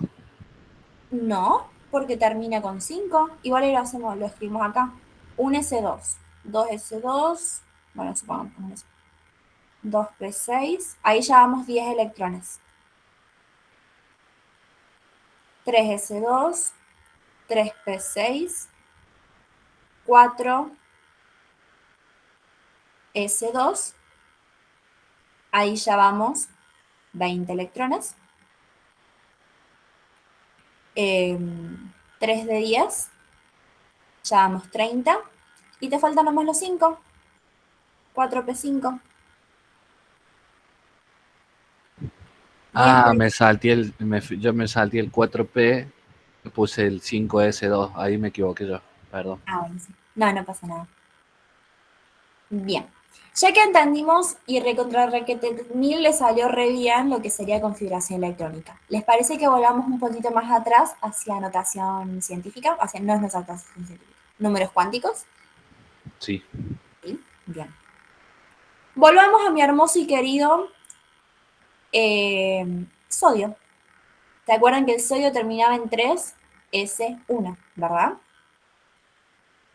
Y se acuerdan, yo les voy a poner acá, que nosotros habíamos visto un hermoso cuadrito, una pirámide, mejor dicho, donde teníamos el orden para identificar cada uno de los números cuánticos, por decirlo de una manera. Esta de acá. Les voy a poner las dos pantallas compartidas a la mitad. ¿Cómo sería esto? Nosotros primerísimo que nada, ya tenemos el número cuántico principal, que es este grandecito. Bueno, tenemos que la n es igual a 3. Ponemos la casilla cuántica. La casilla cuántica básicamente es un cuadrado que le ponemos una flecha para dividirlo en dos triángulos, por decirlo de alguna manera. Este triángulo lo vamos a completar siempre de abajo hacia arriba. El de abajo es el positivo y el de arriba es el negativo. En este caso, nosotros tenemos un solo electrón, por ende lo vamos a ubicar para arriba. El S, ya por el cuadrito que nosotros tenemos en la presentación, sabemos que el número cuántico secundario es 0, por la teoría. El magnético, nosotros sabíamos que iba del menos L, pasando por el 0, al más L. En este caso, nuestro número cuántico secundario es 0. Por ende, si nos guiamos acá en el cuadrito, la casilla S está dentro de lo que sería el valor 0. ¿Se entendió esto hasta acá? Sí, Pi. ¿Todos? Sí. El cuadradito del cuadernillo, el cuadrito del cuadernillo no está igual. Puede que no esté igual, porque cada uno tiene sus métodos diferentes. Este es el que me ayudó a mí, espero que los ayude a ustedes, pero más o menos así. Bien, lo que serían estos valores de acá abajo son los valores magnéticos. El S está en el valor 0, donde sabemos que el número magnético es 0. Y como el spin está mirando para arriba, sabemos que spin para arriba es positivo, flechita para abajo es negativo, nuestro S va a ser más un medio. Y ya sacamos los números cuánticos del sodio. ¿Vieron que no era tan complicado ya sabiendo la configuración electrónica? ¿Me lo podés explicar de vuelta, por favor? Dale, vamos de 0. ¿Querés que vayamos con uno un poquitito más grande? Uno que termina en 3, P, 4, por ejemplo. Bien. ¿Te acordás cuál era el número cuántico principal? El 3. Exacto, el número grande. El orbital en el que te encontrás. El número cuántico secundario, ¿te acordás que eran las letras, verdad? Sí. Tenías 4 letras. S, P, D, F. El El S uno. corresponde al valor 0. 0, la P del 1. D a 2 y F a 3. Por eso en este caso tenemos P. ¿Qué valor corresponde? El 1. Perfecto. El subnivel P. ¿Cuántos electrones podía tener como máximo en la configuración electrónica? 6. Perfecto, 6. Por ende vamos a hacer 3 casillas cuánticas, ubicando lo que sería 0 más 1 menos 1 como los valores de M, posibles valores de M. El número magnético tenía como valores menos L, 0 más L y todos los entremedios. Así que acá tenemos menos 1, 0 más 1. ¿Vamos bien hasta acá? Sí. Perfecto. Ahora, nosotros habíamos dicho que la cantidad de electrones que teníamos eran 4. Por ende, vamos a ubicar esos subniveles o esos electrones dentro de lo que sería, vamos a cambiar el color, pues todo negro es aburrido. Dentro de lo que sería el subnivel o el número cuántico magnético. Siempre arrancando de abajo y después arriba. Siempre completas primero los positivos y después los negativos. No 1 y 1, por eso está mal completo. Tenemos 1, bueno, quiso ser negro. 1, 2, 3, 4. Y acá tenemos lo que es el número cuántico, el M, en el ultimísimo electrón, que es este de acá. Este último electrón se encuentra en el bloque o en el número cuántico magnético menos 1. ¿Se entendió cómo se completó la casilla cuántica? Sí. ¿Puedes hacer una sola vez más, por favor? Sí, obvio. Ahí les borro. Las casillas cuánticas tenemos la S, la P, vamos un poquito más chica, la D, y bueno, la F, pero la F nunca se usa, porque es muy, muy grande. Recuerden que cada uno lo tienen que dividir siempre en 2. Cuando nosotros vayamos a completar una casilla cuántica, sería distribuir los electrones que nos está indicando la configuración electrónica, el último electrón, distribuirlo en esta casilla. Nosotros vamos a completar, en este caso estamos en la P. Vamos a empezar siempre de abajo. La regla, alguna de las 2 reglas que tenía que explicar y me las salté, decía que ustedes tienen que sí o sí empezar por lo positivo para después pasarlo a lo negativo. Lo que son casillas cuánticas. Y esta distribución de siempre arrancar por abajo y después pasar arriba. ¿Se entendió? Claro, primero llenas todos los de abajo y después seguís por los de arriba. Exacto. Siempre de derecha a izquierda, ¿verdad? Siempre. Sería empezando así. ¿Se entiende? Claro, no, es al revés. Sería empezando Izquierda, de izquierda a derecha. Sí. Bien, les borro el bloque D y el bloque S, así podemos completar el P tranquilos. Bien, nosotros teníamos lo que serían la casilla cuántica. Cada casilla cuántica habíamos dicho que era propia de su subnivel. Un bloque con 3 casillas, la suma de 3 casillas corresponde al bloque o al subnivel P. Acá nosotros en la configuración electrónica, el último orden que tenemos es 3p4. Por ende, significa que tenemos 4 electrones que distribuir. ¿Vamos bien?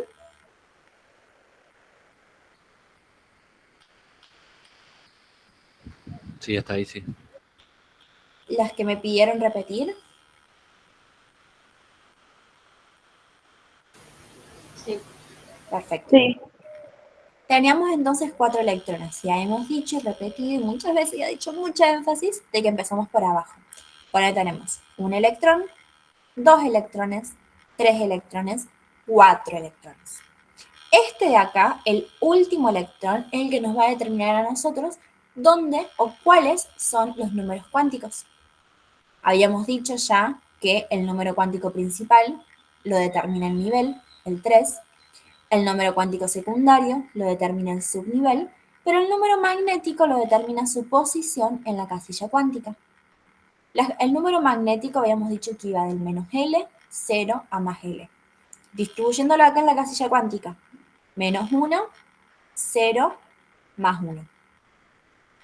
Por ende, si nuestro ultimísimo electrón está en el menos 1, nuestro número cuántico magnético es menos 1. ¿Se entendió cómo determinar el número cuántico magnético? Cami, y si estuvieras trabajando con casillas de nivel D, ¿cómo sería el número magnético? ¿También sería menos 1, 0 y más 1? Depende en realidad, porque en ese caso el D tiene más casillas. Ahí te lo dibujo. Bueno, acuérdense que está en el nivel menos 1. Voy a dejar esa partecita ahí. Tenemos el D, tiene 5. Por ende tendría menos 2, menos 1, 0, más 1, más 2. Porque siempre va del menos L, que en este caso sí o sí es 2, porque está a partir del bloque D, 0 y más L, que es 2. Y todos los entremedios, menos 1 y más 1. ¿Se entendió? Sí, ahí está. Genial. Ya pudimos determinar entonces el número cuántico magnético. Por último, nos falta el spin. La flechita del ultimísimo electrón está mirando para arriba o mirando para abajo. Para abajo, por ende, sería negativo. Perfecto. Sería S menos 1/2. Y ahí tenemos la configuración electrónica de un electrón, de un elemento random que termina en 3p4.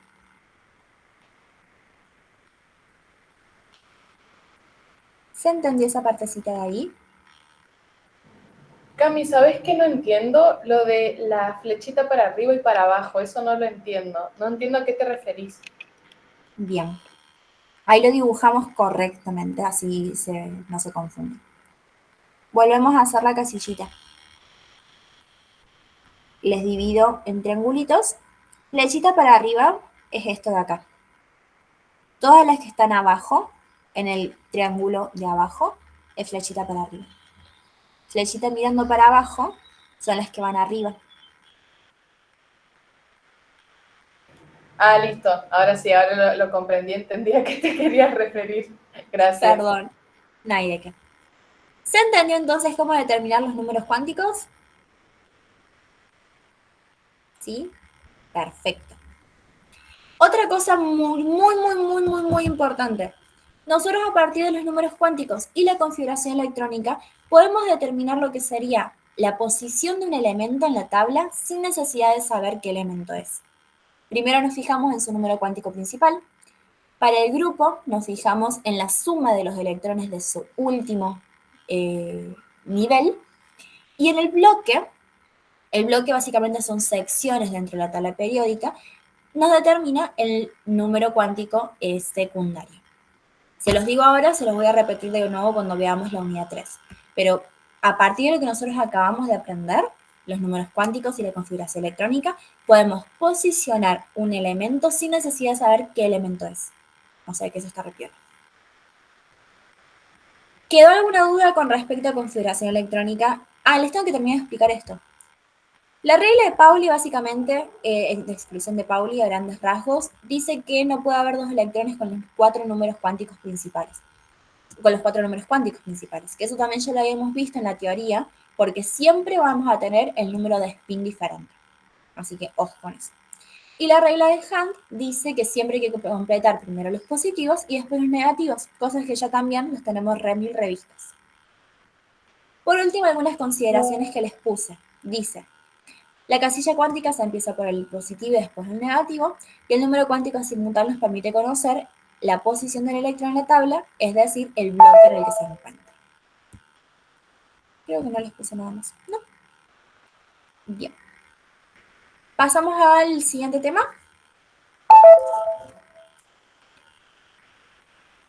No sé qué es lo que sigue.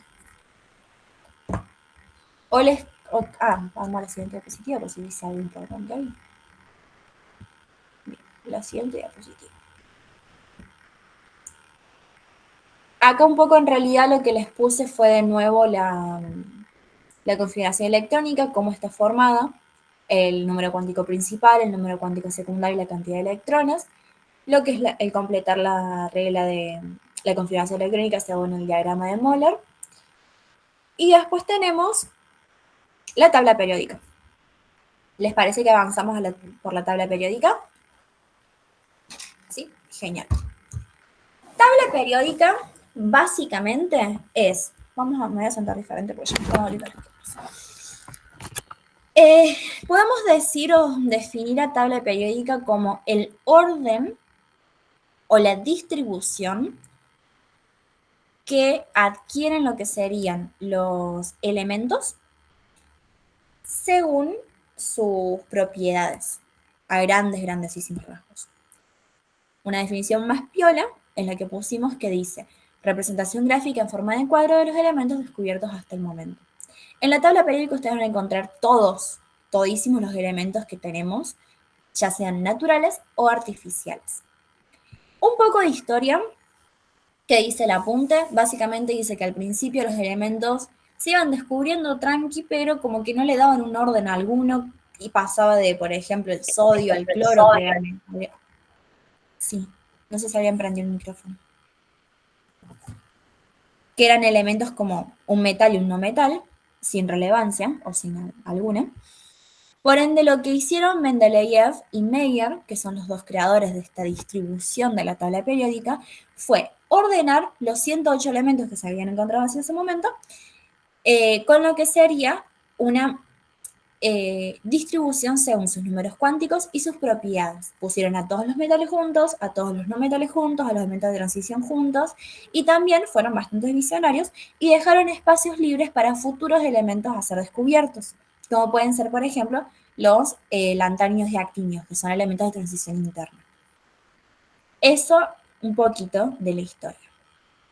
En representación a la organización de la tabla, que también es un poco de lo que hablamos recién cuando analizamos el hermoso y queridísimo sodio, dijimos que la tabla periódica estaba distribuida en filas y columnas. Ahí les pongo la tablita súper hermosa y grandecita. Cami, disculpa que te interrumpa, te quería hacer una pregunta. ¿Cómo va a ser la tabla periódica muda, o sea, la que nos van a dar en el examen? O sea, ¿qué va a tener y qué no? Digamos.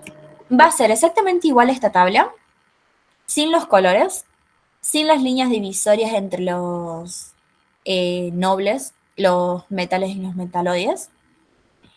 Y lo único que va a tener de datos es el número cuántico principal, la masa y la cantidad de electrones, el número másico y el número atómico. Pero es la misma tabla, no más que transparente, con el nombre, el másico, atómico y nada más. Igual yo cuando les suba el teórico, el práctico, creo que tengo práctico de esto, y la grabación, les subo la tabla periódica muda. Y cuando vengan el primer día de clases, me van a tener a mí en la puerta, súper sonriente, con una remera morada, entregándoles una tabla muda. Gracias, Cami. Tranquila. Y te hago otra consulta, disculpa. ¿Para qué es la tabla muda? ¿Qué vamos a tener que hacer o qué ejercicio vamos a tener que hacer para completar esa tabla? En realidad no te van a pedir completar la tabla, sino que te va a servir a vos como una guía en caso de que te pregunten, no sé. Ahora cuando veamos propiedades de la tabla, te ponen el flúor con el magnesio y te dicen cuál de estos dos elementos tiene el radio atómico mayor. Por ende, vos, ubicándolos en la tabla, puedes saber, según el orden creciente y decreciente, cuál tiene mayor radio. O, por ejemplo, ubicar en la tabla, indicar el grupo y periodo de un elemento que tiene como configuración, que tiene la siguiente configuración electrónica. Un tip que puedes hacer es contar la cantidad de electrones y buscar el elemento con ese número másico. Para eso te va a servir. Gracias. No hay de qué. Bien. Siguiendo un poco, habíamos dicho que teníamos los grupos, columnas, básicamente son elementos que van a presentar las mismas características, y los periodos nos indican el número creciente o filas del número másico. También vamos a tener lo que serían los bloques, que era lo que yo les comentaba recién de las partículas de los niveles subatómicos. El grupo 1 y el grupo 2, estas primeras dos filas, corresponden al bloque S. Es decir, todos los elementos que se encuentran en estas dos columnas van a terminar en el bloque S. Hidrógeno, 1s1, litio, 2s1, sodio, 3s1, potasio, 4s1, berilio, 2s2, creo que es magnesio, 3s2, calcio, 3s2, 4s2. Así ya se saben también lo que es un poquito la configuración electrónica, cómo debería terminar según esto. Estos de acá, a partir de la columna 13 hasta la 18, sería el bloque P. Todos los que se encuentren acá terminan en el subnivel P. 3P, el neón, 4P, pero este sería en orden creciente para este lado. 3P1, 3P2, 3P3, 2P1, 2P2, 2P3, 2P4, 2P5, 2P6. Todos estos de acá. Y abajo igual. 3P1, 3P2, 3P3 y así sucesivamente. No se guíen tanto de lo que es el número entero, sino el número romano. Lo que es acá intermedio entre la columna 3 y la columna 12 es el bloque D. Todos los que están acá van a terminar en el subnivel D. Y el lactánido y actínido son bloque F. Tanto de elementos de transición, que son estos dos de acá, no se guían tanto porque no les van a pedir hacer configuración electrónica de esos elementos. Lo que es columna, bloque y fila, ¿se entendió bien?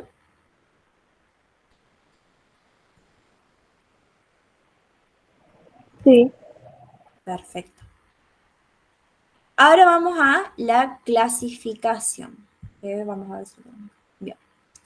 Acá tenemos de nuevo lo que son los bloques, el cómo se debería distribuir cada uno. Esto de igual manera lo van a tener en el teórico que les voy a dar y bueno, obviamente les voy a compartir como siempre en la presentación. Según la clasificación de los elementos, nosotros recién habíamos dicho que podíamos tener elementos representativos, que sería el bloque S y el bloque P, elementos de transición, el bloque D, y elementos de transición interna, que son el bloque F. Los elementos representativos también se los conoce como grupo principal, y básicamente abordan todos los elementos que se encuentran en el bloque, en el grupo 1 al 7, pero de los 7A, 1A a 7A, que serían todos estos que están acá arriba. 1A, 2A, 3A, 4A, 5A, 6A, 7A. Bueno, y el 8 sería un gas noble, que es en realidad, cuando veamos enlaces, van a aprender que los gases nobles son como lo más óptimo, lo que no se combina con nada. Todos queremos ser un gas noble, todos tenemos la intención porque tienen su subnivel P completo. Elementos de transición, que sería lo que está pintado de celeste acá, son los grupos que van del 1B y del 3B al 8B. Entonces tienen todas estas cositas de acá. Básicamente tienen la capa D incompleta y fácilmente forman cationes. Y la F son los lactánidos y actínidos y son aquellos que tienen la capa F incompleta. El único que tienen como las capas completas, por decirlo de una manera, es el grupo 2 y el grupo 8, que tiene el S y el P completo. Pero todos tienen el 2S completo, básicamente. Ahora sí vamos a pasar a las propiedades. Nos vemos, Lu, cualquier cosa. No sé si ya se fue la Lu, pero por las dudas la saludamos para la grabación que viene después. Vamos a las propiedades, que esto es un poquito lo más importante dentro de esta unidad. Propiedades básicamente son las diferentes características que va a presentar un elemento dentro de lo que es, o el comportamiento que va a adquirir los elementos en comparación a la tabla, con respecto a la tabla. Tanto comportamientos físicos como químicos. El primero y el más fácil, por decirlo de una manera, es el radio atómico. Es decir, la distancia entre núcleo y núcleo, o el radio entre dos núcleos adyacentes, la mitad de la distancia del diámetro de un núcleo o átomo, por decirlo de alguna manera. Nosotros tenemos dos átomos, el circulito entre medio es mi núcleo, la distancia que hay entre núcleo y núcleo, la mitad va a ser mi radio, básicamente. Estos van a aumentar de abajo hacia arriba y de derecha a izquierda. Es decir, el elemento que está acá abajito va a ser el elemento con más radio atómico. Aumentan hacia la izquierda y hacia abajo. El radio iónico, por su lado, va a ser la misma, pero con cationes y aniones. Catión habíamos visto que era lo que es un elemento que tiene carga positiva porque se dio un electrón, y un anión es un elemento que tiene carga negativa porque adquirió o ganó un electrón. Pasamos ahora a lo que sería carga nuclear efectiva. La carga nuclear efectiva básicamente es la carga neta, volvamos para atrás, que afecta a un electrón en sí.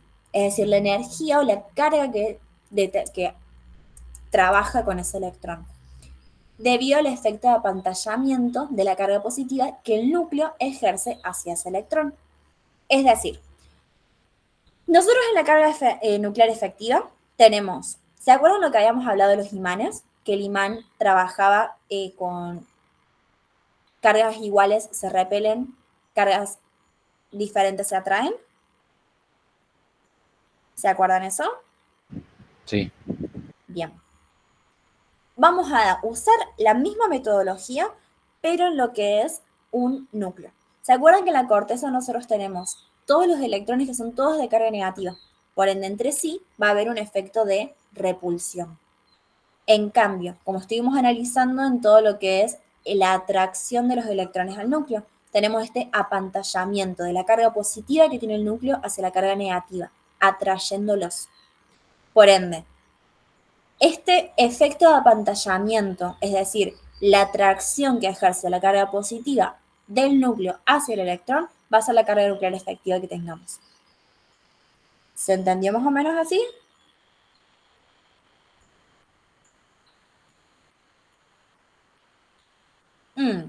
Vamos de nuevo entonces, me hicieron una carita así. La carga nuclear básicamente no es tan importante que si sepan la definición en sí, sí que sepan que es las cargas de los electrones y los protones que ejercen entre sí. Yo tengo, por ejemplo, supongamos que acá al lado mío hay una persona, que esa persona la requiero. Es mi compañero de cursada desde el primer día, vamos para todos lados juntos. Yo soy un electrón, esa persona es mi protón. Pero en cambio, al frente tengo al profe que yo más odio en la vida, porque siempre me reprueba, que no lo quiero ni cerca cuando estoy afuera de la facultad, porque sé que me da bronca y me voy a largar a llorar. Por ende, ese es mi electrón. Entre el profe y yo tenemos un rechazo que se ejerce dentro de la corteza. En cambio, con mi compañero de cursada yo tengo una atracción, que siempre vamos juntos a todos lados. Esta comparación entre ambos, efecto de apantallamiento que tenemos acá del núcleo al electrón y el rechazo de electrón a electrón, sería la carga nuclear efectiva. El cómo reacciona el electrón en cuestión o el átomo en cuestión hacia esas dos interacciones de carga. ¿Se entendió mejor ahí? Amo que haya pasado de una carita así en los dos a una carita así. Los quiero. Buenísimo. Estos habíamos dicho que crecían hacia la derecha. No crecen ni de abajo hacia arriba, ni de arriba hacia abajo, nomás en nivel horizontal. Pasamos ahora a lo que sería potencial de ionización. En lo que a mí me hace más fácil aprenderlo es con una fórmula no fórmula, pues yo soy muy de matemática. Básicamente es así.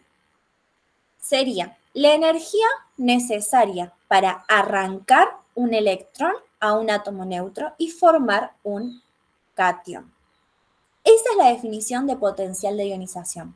Tenemos un átomo neutro, una A, al que le damos energía, A más E, y nos da como resultado un catión, un átomo positivo, con un electrón liberado. Es decir, esa sería como la fórmula. Yo se las puse en lo que es el teórico.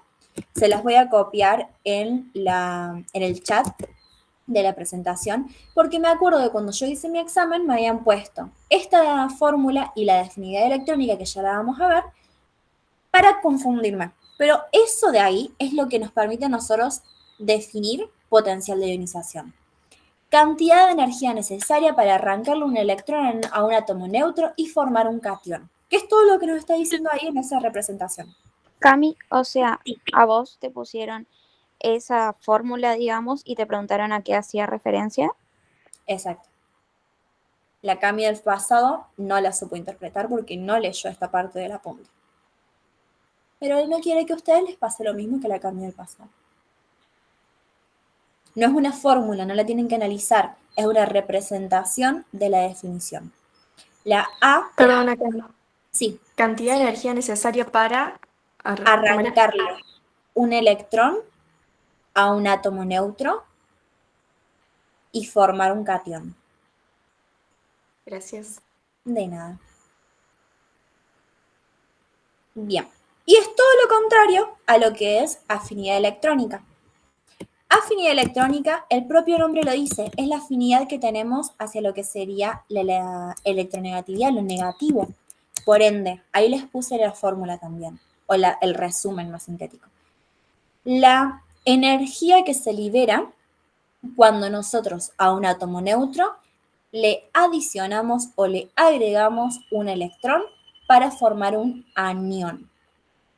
Ambos tienen que ver con la energía. Una es la energía que le tenemos que dar para sacar y otra es la energía que se libera cuando le sumamos un electrón. Esa es la principal diferencia. Repetimos, afinidad electrónica. Cantidad de energía que se libera cuando a un átomo neutro le sumamos un electrón para formar un anión. ¿Se entendió la diferencia entre potencial de ionización y afinidad electrónica? Genial. Electronegatividad, por su parte, les digo los tres porque los tres van en la misma modificación, hacia arriba y hacia la derecha. Electronegatividad básicamente es la tendencia de un átomo a cargarse negativamente, es decir, a sumar electrones a su capa.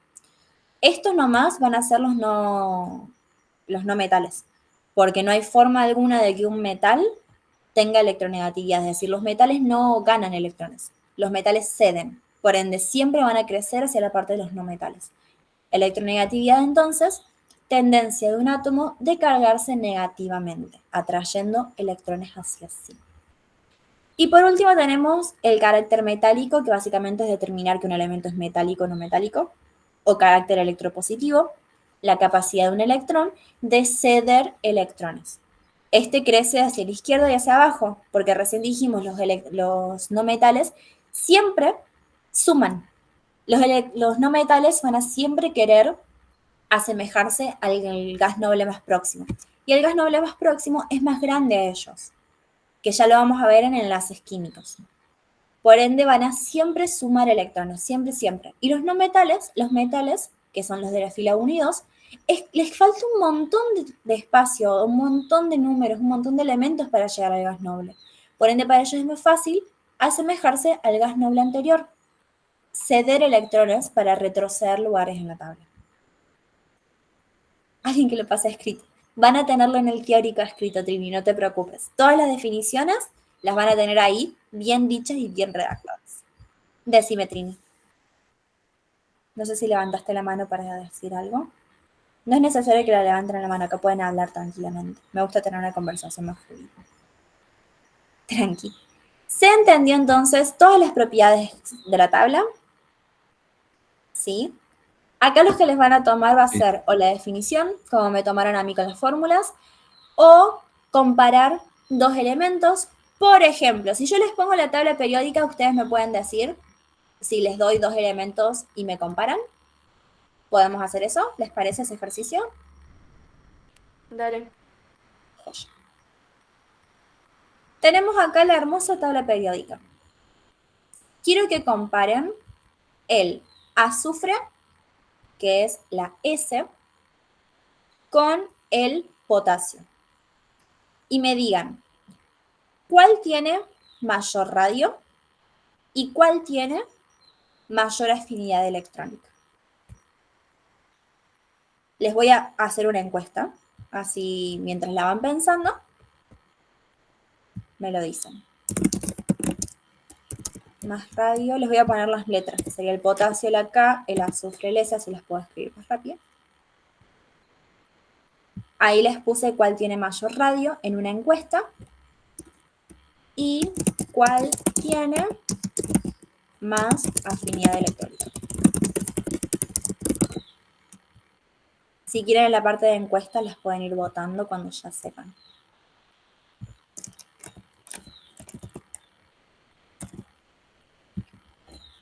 Potasio, K, azufre, S.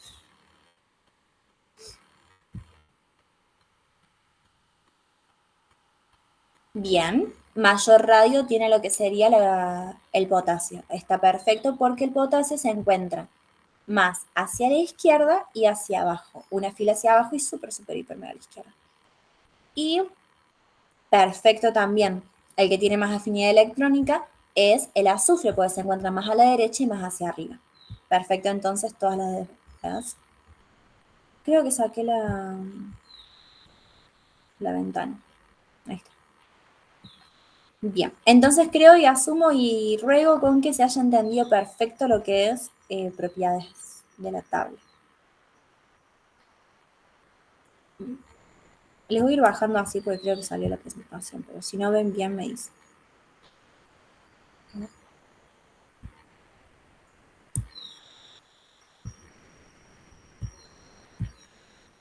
Ahí está, ahí pude ver. Creo que alguien... Sí, se ve genial, joya. Bueno, vamos a pasar a avanzar todo lo que ya vimos. Enlaces. Enlaces químicos. Esta es una parte más en donde vamos a analizar cómo es que se unen los elementos para formar compuestos. Nosotros recién habíamos dicho que había elementos que cedían electrones para asemejarse a su gas noble más próximo. Básicamente, a grandes rasgos, nosotros podemos definir un enlace químico como las fuerzas electrostáticas que mantienen unidos a lo que serían átomos, iones u elementos. ¿Por qué les puse esto? Porque nosotros podemos formar entre diferentes elementos un compuesto diatómico, dos moléculas de cloro. Entre iones podemos formar soluciones, como puede ser el cloruro de sodio. Y elementos podemos formar compuestos más complejos, como puede ser el sulfato de cobre, que es la mezcla entre un ácido y un hidróxido, que lo vamos a aprender el miércoles en fórmulas químicas. Por ende, un enlace químico es aquella unión que mantiene juntos algo, básicamente. ¿Se entendió esa partecita de ahí? Sí. Joya. Lo que vamos a hacer ahora es analizar cada uno de los diferentes tipos que tenemos. Tenemos intramoleculares, es decir, entre átomos para formar moléculas, y intermoleculares, entre moléculas para formar compuestos. Intramoleculares tenemos lo que sería el enlace iónico y el enlace covalente. Antes de ir a cada una, vamos a analizar bien para nosotros poder representar o entender mejor cuáles son las características básicas. Bueno, acá tenemos que son entre átomos para formar moléculas. Tenemos lo que sería, es una combinación espontánea, es decir, que nosotros unimos los dos átomos y automáticamente se van a combinar, liberando o reaccionando de cierta manera para lograr una estabilidad más eléctrica tanto en sus cargas como en sus electrones en sí. Es una reacción química que habíamos visto en la unidad 1. Esto de acá, la teoría de Lewis y la regla del octeto es muy importante, porque esto es lo que determina el electrón de valencia, es decir, los electrones que tenemos en la última capa, que lo podemos también analizar en la configuración electrónica. Pero más fácil nos permite a nosotros, si ustedes van a su tabla periódica, en la parte de arriba van a ver números romanos. Esos son los electrones de valencia según las diferentes capas o grupos. El grupo 1 tiene un electrón de valencia, un electrón en su última capa. El electrón 2 tiene el grupo 2, dos electrones de valencia. De los representativos pasamos al grupo 13, que tiene 3 electrones de valencia. El 4, 4, el 14, 4 y así sucesivamente hasta llegar a los gases nobles, que serían el grupo 18, que esos son los ideales. Acá la intención es poder llegar a ser el gas noble más próximo, que era la explicación que estábamos dando recién. El cloro, por ejemplo, que está en el grupo 17, le es más fácil sumar un electrón que ceder electrones para llegar al gas noble más próximo. En cambio, el sodio le es más fácil ceder un electrón para llegar al gas noble anterior antes de sumar como 7 electrones en su última capa. Esa parte de ahí a grandes rasgos, ¿se entendió? Sí. Sí. ¿Por qué, Santi? ¿En qué partecita querés que repasemos? Si querés podés escribir. No hay apuro. Algo importante es que ustedes, la regla de ese octeto o la teoría de Lewis, es más fácil que lo representen con circulitos. Porque esos circulitos van a representar los electrones y al momento de hacer la unión les es más fácil saber cuántos enlaces hay y cuántos no. Cualquier cosa, Santi, después decime en qué no entendiste y repasamos eso. Bien. Pasamos entonces a lo que serían los enlaces iónicos y enlaces covalentes. Acá en la imagen lo que tenemos es la representación de una unión por enlace iónico. Es decir, un metal cede un electrón a un no metal formando cationes y aniones. Esta unión sí o sí se da porque un elemento, el metal, ya no necesita electrones. Se los regala, se los cede, ya no lo necesita. Yo, por ejemplo, estoy en la facultad. Y en la facultad yo vi un 2x1 en el Taicor de lapiceras. Y tengo un compañero delante que capaz ni conozco, pero necesito una lapicera, se la regalo. Yo no voy a hacer más uso de esa lapicera, ya no es más mía. Cedo, regalo, entrego esa lapicera que me sobraba. Lo mismo pasa con el electrón. Tenemos acá el sodio. El sodio en su última capa habíamos visto que tenía un solo electrón, 3s1. Por ende, este electrón que tiene acá se lo cede al flúor para que el flúor tenga sus 8 electrones de valencia, que como vemos tiene 7.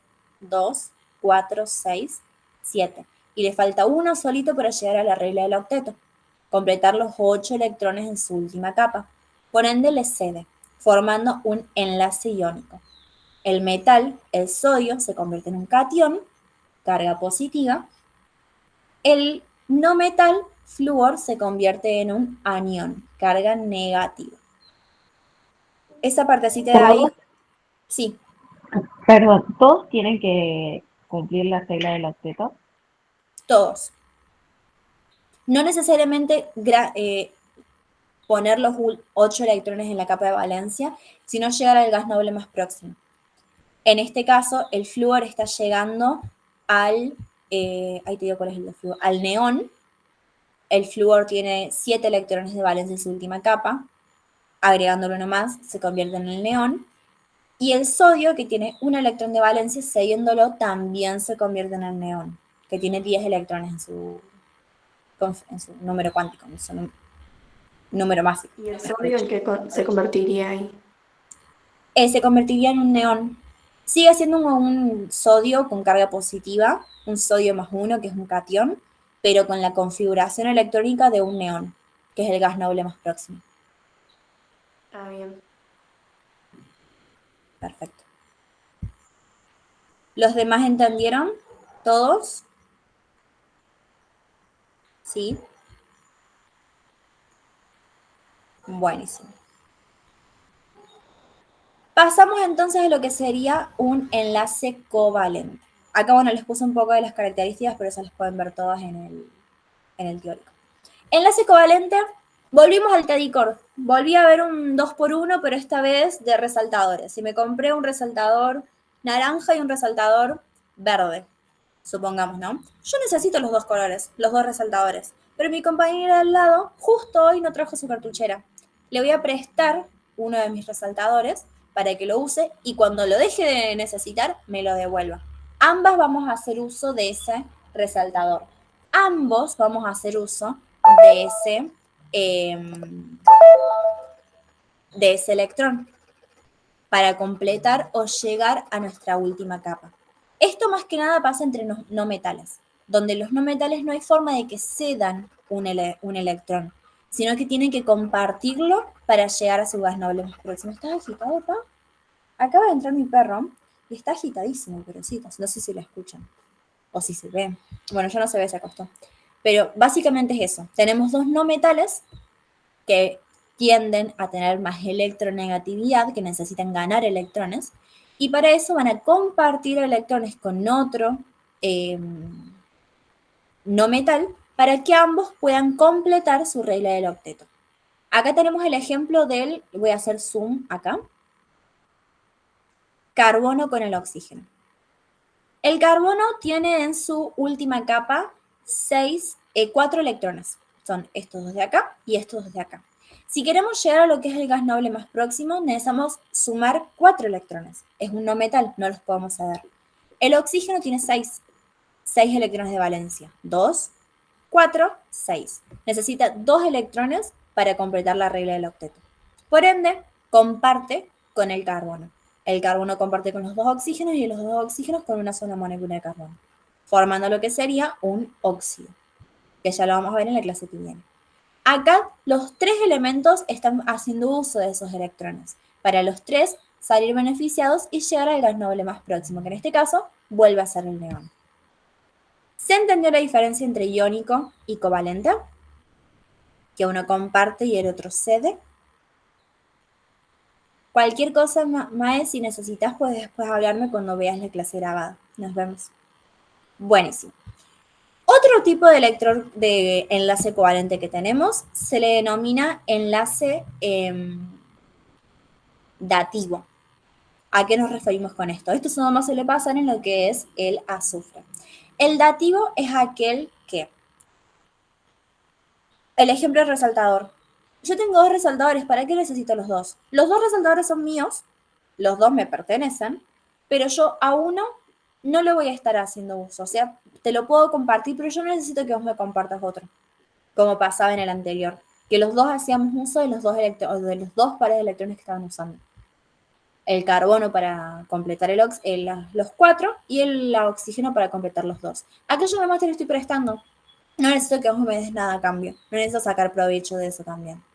Por ende, estoy haciendo un enlace dativo. Te doy algo, pero yo no saco beneficio de eso. Te presto mi electrón para que vos completes tu última capa de valencia, pero vos no me tenés que prestar nada a mí porque yo ya tengo mi capa completa. ¿Se entendió el dativo? Claro, ¿Sí? le presta un electrón porque le sobra, porque ya estaría completo, algo así sería. Y no le sobra porque si se lo tuviese que dar, pierde su electrón de valencia, no tiene más la regla del octeto, pero si tuviese que compartirlo, tiene 9 electrones en lugar de 8. Es decir, deja hacer uso de su carga negativa para completar la regla del octeto, en este caso supongamos del oxígeno, pero no hace uso del electrón del oxígeno, por decirlo de alguna manera. ¿Se entiende? Sí, sí. Coya. Esos serían los enlaces covalentes y los enlaces iónicos. A grandes rasgos, ¿no? Que serían las moléculas, los enlaces intramoleculares, entre átomos para formar moléculas.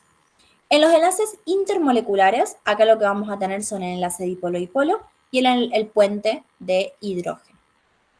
Estos son entre moléculas ya formadas para formar compuestos grandes, ¿bien?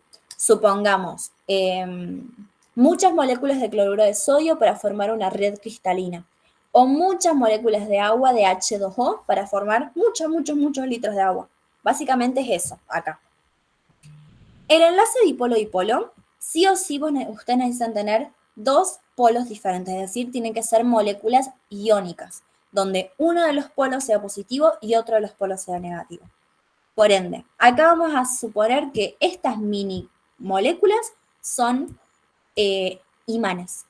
Ya entendimos el tema de los imanes, ya entendimos lo que es si el negativo se atrae con el positivo y todo eso. Acá va a pasar lo mismo. Se van a formar enlaces, el polo negativo con el polo positivo con el polo negativo, y así sucesivamente para formar estos enlaces dipolo-dipolo.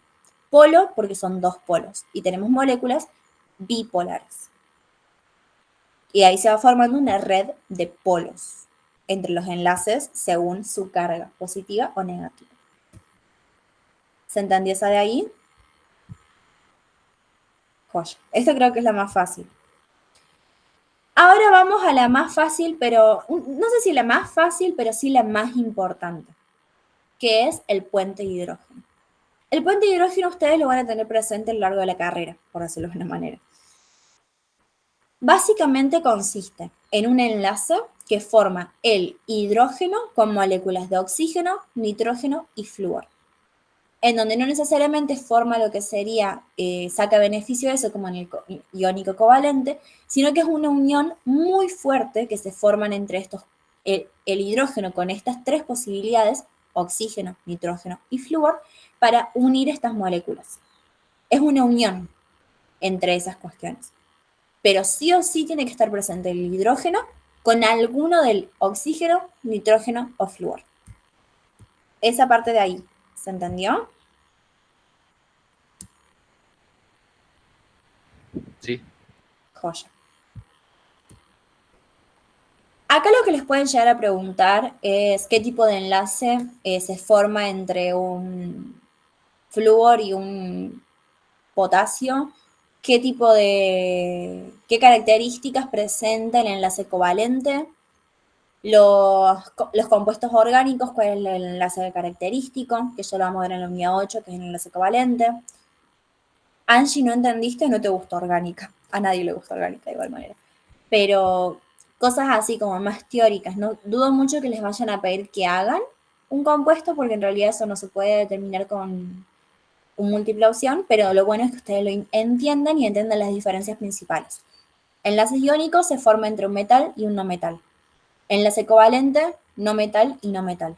Enlaces intermoleculares, el dipolo-dipolo entre moléculas iónicas, el puente de hidrógeno entre moléculas que sí o sí tengan presencia de hidrógeno, nitrógeno, oxígeno y flúor.